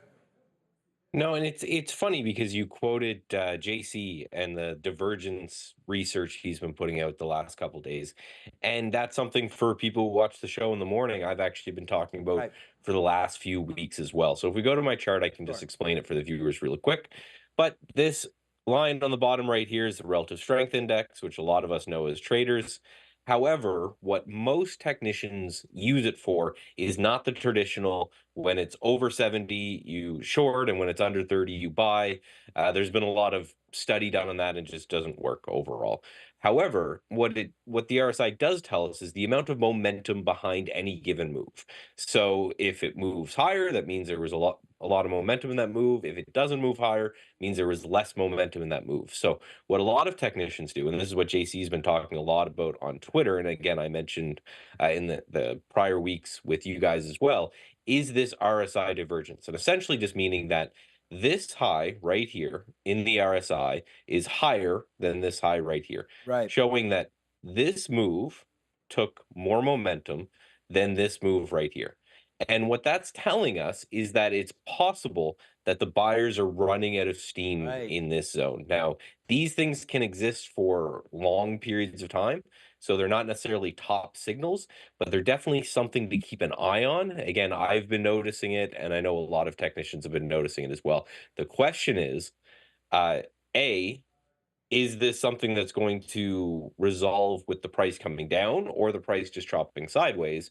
And then B, how long do these RSI divergences go on? Because I can actually show you some really long ones, like multi-month. Yeah, no, I'm just getting a little bit nervous because heading into, I don't know, man. Apple's trying to hold this market up and looking a little bit weak, possibly under the 50 period. Then we have NVIDIA coming on the 21st. And then what a great move for Meta. I mean, Meta now, Michael, holds the record for the biggest one-day net value gain in the stock of over 200 billion just from Friday. And they also own the same way on the downside when they missed, I think it was back in 2022. Again, roughly 200 billion to the downside. So do we want to talk about Palantir or Meta? I'll give you a second, but let's go Palantir actually. Let's call that up. I'll give you a second, call it up on your screen. Come over to me right now, guys. Palantir up over 13%. And I mean, honestly, Michael, like, man, like looking at a weekly, I mean, I have a daily up here. Let's go over to a weekly just real quick. And I have some simple stuff, man. I just have a 50 and a 200, but I look at this and say, hey, why not? Up here, it's only 6% short, but it's trying to work it out. They have a catalyst behind them that not many people are talking about, but we are, and that is possible inclusion into the S&P 500. I think this thing could start to run upside again. It's Palantir, getting a little extended for sure here in the aftermarket, but I mean, who am I to say that this name can't keep on climbing? Again, a name that's been up here before. We bounced off to 200. That's what I like about it. Palantir with great earnings.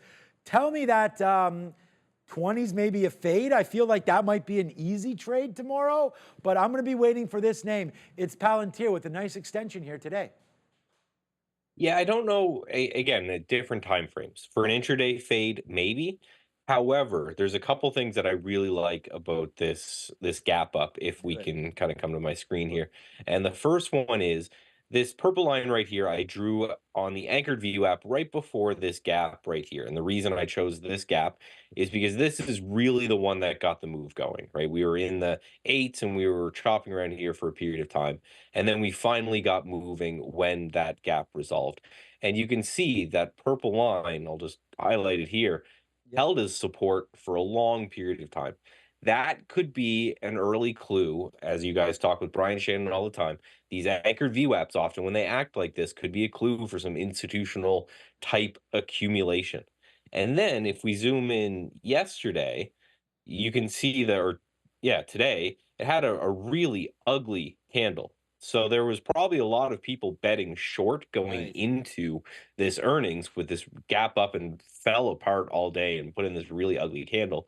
And we know those people are wrong, right? And those short float numbers don't update in real time. So we don't know how many got suckered in there. And then lastly, again, anyone who follows me knows this is on the weekly chart you were mentioning. This is starting to look like a little bit of a smiley face to me. I'm always told to buy smiley faces and sell frowny faces. So I don't know if for short term, I definitely see what you're looking at 20. For a little bit longer term, if we can hold above that, I'd probably actually be a buyer. Yeah, I think we can get into that 30 area when you look at it like that. And you've made some great calls on things like that before. It kind of looks like Mara, where we swooped down there and then got a nice little base. Yep. So anchor VWAP, thanks for telling us about where we'll sort of anchor that to that recent bottom back there in May. Good look on that one, Michael. But okay, so the other thing that sort of me and you mentioned back and forth, there was, I don't know, you mentioned it this morning, the IBB a little bit there. Of course, this is biotech. For anybody trying to maybe get into something, we have Eli Lilly coming through in the next couple days. GLP-1's been all the rage. I know that there's a lot of those names in here. We also have the XLV as well. But, you know, some of these names continue to move higher. I guess the IBB and the XLV are a little bit different, as one's, you know, clearly taking out the bottom and one is a little bit down here. So we'll find some constituents in there. Is that something that you look at when you are trading ETFs, or are you just looking at price movement? Do you actually break it down and find out who's the largest holdings in there and then look at their charts sort of coinciding with the ETF? Or will you just, because I know in uranium you do hold individual names, but when we're making plays on ETFs, will you dig a little bit deeper or just simply play off some of the price action that the ETF is showing you alone? It really depends on the ETF. So something like commodities, I'll often sometimes play the ETF or a leverage version, but normally 9 times out of 10, I'm looking under the hood to try to figure out what's in that. And we can do this very easily in trade ideas where you can actually point to scan at a certain sector. So for example, I'm liking the look of this IBB, and the reason for it is that this area, call it, I don't know, 134-ish, has been resistance for a long time here. We've broken it and we've now bounced twice from it, with today being a pretty interesting hammer candle right at that level right there. So that's got me interested. So yeah, for sure. What I'll do is I will go into the trade idea scanner and I'll say, hey, give me all of the biotechs. Okay. Filter them by volume, price requirements, all that stuff that I want. And then instead of showing me which ones are the largest constituents in the ETF, I just want the ones that are the strongest. And Okay. I have an example with that with FXI in China and a Chinese name that I'm looking at that we can talk about in a bit. But it's that same kind of top-down approach. Give me a sector I'm interested in, and then let me narrow down my universe to that sector and just go through charts until something really strikes my eye. Perfect. I like that because that was something that I wasn't even thinking about. I always go to the highest weighted ones, not necessarily the strongest. So I think that that's great. And I guess it would be inverse the other way around. If something's looking to break down, it would be something very opposite of that where you'd look to the shorts. Again, let's go bang on that one as, again, another trade idea. Thank Michael from Trade Ideas giving us trade ideas. So I really like that one. Thank you so much. All right, look, I actually am kind of obsessed with the FXI. I've recently bought Alibaba, so we did have a move upside. And I'll give you a second to load up the FXI data if you want. I just want to look at Alibaba quickly. This is kind of an earnings play here, Michael. So I've bought this dip there against kind of this bottom. And I do know that we could get blown out on earnings. It could completely wipe this trade out. I'm trying to average in a little bit to this name. I like it. The Amazon of China, I guess that doesn't really exist because Amazon's kind of on a island by its own. But give me a name that you like here in the FXI possibly, because I'm of the belief that a lot of this China hatred could be possibly overblown. Not that I think that China's going to bounce from here, but in an election year, I don't know, maybe some Chinese names come back into light here as we begin to talk about the election. Some China talk could hit again. Could be negative, could be positive, but give me an idea there for the FXI and the China trade. Sure thing. So we talked about this RSI divergence on to the downside that's happening on the SPY and the Qs, and I've been talking about that for a while. Well, I've drawn in the same move on the upside. I have KWeb here. FXI is pretty much the same look, where you have a low that was put in there, and that was a low. We're looking at closing bases, by the way, a low here on the RSI, and then you have this higher low or this lower low, and then you can see the RSI is starting to tilt up. So that's just the opposite of what we were talking about on the Q, where this last down move has had less momentum than the others. But, like Sean was talking about, I just don't want to go in and buy this stuff because I don't know if it's going to bounce, and this is really on its lows. So just like we were talking about with the IBB, I went into trade ideas. I said, hey, show me a bunch of names that are out there in China, and I'm going to go through and try to figure out some that I like. And one that really struck my eye was this TAL. So this is a online education company. Yep. And if you zoom out on the chart like I'm doing now, you can see that this has been amazingly relatively strong to the other Chinese names. It's not hitting lows at all. In fact, if we go out here to the weekly chart that we have here on Trade Ideas, except this massive down Yeah. that was when that ban happened, we're near highs, right? If we kind of say, okay, we've got a lot of gap here that we can fill. And then we also have a 6% short float. So I've just drawn in this kind of typical bull flag look. I like that this yellow bar right here, this is the earnings day. So we have earnings out of the way, and we have this little bull flag going on. So if China is going to bounce and these ETFs are going to bounce, I'm going to take a look at this TAL. If we're breaking out of this bull flag, that's what I'm going to take. No, that is absolutely fantastic. Look, it's 427. Great little look there. And yeah, I remember that. Those names completely fell out of bed there because the Chinese government apparently wasn't going to sponsor any more of these education programs. So that's where that huge gap down is. And wow, Talk about a fill there. I mean, that's 8x back to the top. I don't know if that's going to happen or not. So, all right, Michael, one more thing, if you don't mind, because there's a couple more minutes. We did have a little bit of movement today in Bitcoin. So I asked you, hey, what was your thought about that? Because I know you do a lot of work with Bitcoin. We now have a bunch of ETFs that are floating around, so making it kind of tradable for a lot of traders. We just got it on our platform as well, Spot Bitcoin. So we're super excited about that here in P-Pro 8, as well as a few other coins. But you mentioned possible sideways action or some choppiness in BTC. What are you seeing? Maybe just a quick little minute and a half here, as I don't want to, hold you too long. That's fine. Yeah, so I've got MSTR up here Okay. because MicroStrategy is a really good proxy. While the Bitcoin ETFs, we start to get more data on, and we can use those. But I just want to show the very common history that Bitcoin has of after any large move, you have days or weeks or even longer, months of sideways chop. You can see going on right here. And this is just a very common Bitcoin and crypto characteristic or ideal, in which, yeah, you get a massive move and then you get nothing for days or weeks or months. So Right. I would be shocked that this damage that happened, which I think caught a lot of people that weren't watching the show. I think I actually talked about how I think this is going to be a sell the news event.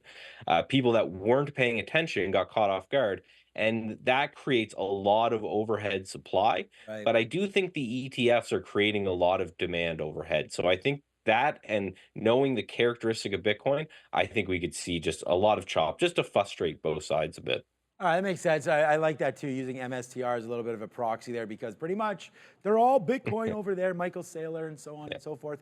Okay, Mr. Noss, thank you so much. You're always on the show. When are you scheduled for Friday, or when's the next? Absolutely. Okay, Friday morning, Mr. Michael Noss will be back on, and I'm going to have a look at MSTR and Bitcoin as well. And I like that TAL there in China. Thank you so much. Say hi to the family, and stay warm over there. Oh, what is the weather like out east?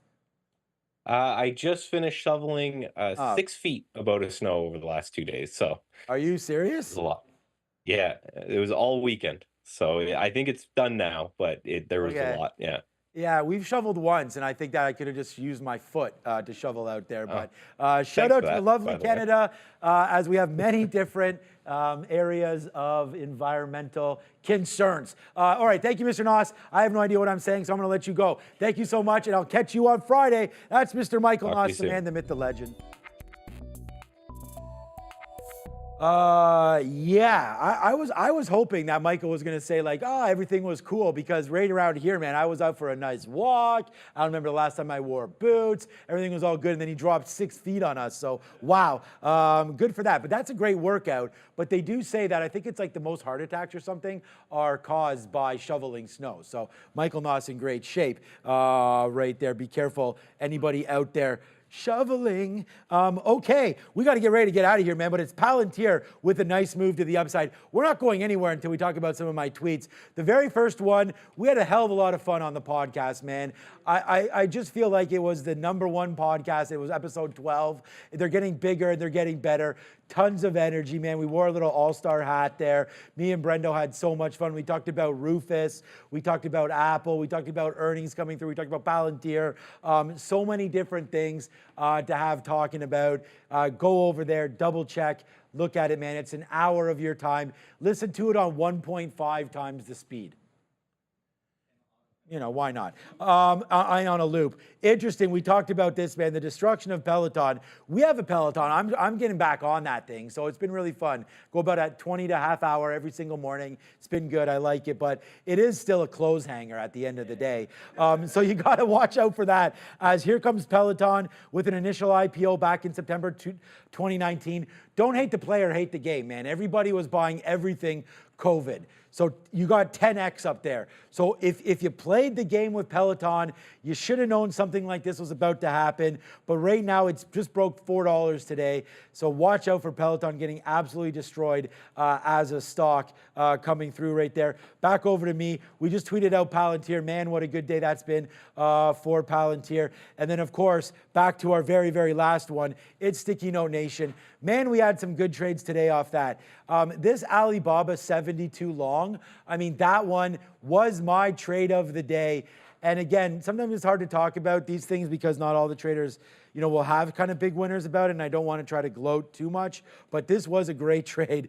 Came into 72, bang it out, and that closing at the end of the day was 75. That's a $1, a $2, and a $3 banger right there off that. The other sticky note names that we had on there was, of course, a Palantir trade, a Tesla trade, and which Tesla was absolutely fantastic as well. To end the day, we were just really short, ending the day here, back down in there for Tesla. There's a bunch more, but guess what? It's 4:30. I see my lovely wife in the chat, and on that note, let's do a quick roll call. Now, we ain't done. We ain't done yet, man. You thought I was fooling you right there, Fabian.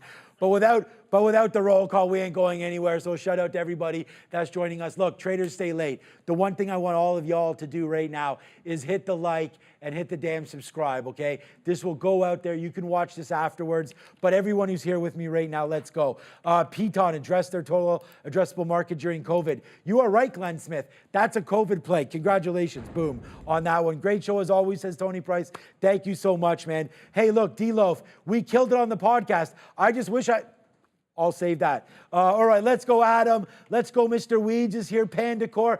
Thank you so much for the nice words about the podcast.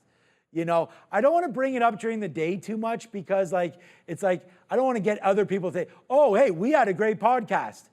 So hopefully we'll start to get this going. Thank you so much, Morgan Brown. Marissa Cantina.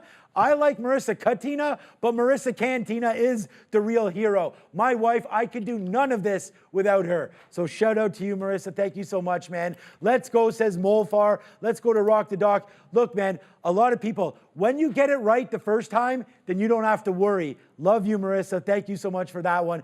Big Dave Payday. I hope you got a payday. Bristol loves the podcast, so shout out to that. Key and Johnny's here as well. Hey, look, I'm not going to go over and over this. Thank you so much to everybody. Traders stay late. I stay late with you. You stay late with me. Let's scratch each other's backs and keep on doing this. Hit the like, hit the subscribe. I'm back tomorrow at 8:30. Man, that was an exhausting show. We only had about 350 trades today. Only. Thank you for watching. Tomorrow, 8:30, I'm coming home, Marissa. I'll see you then. Ciao.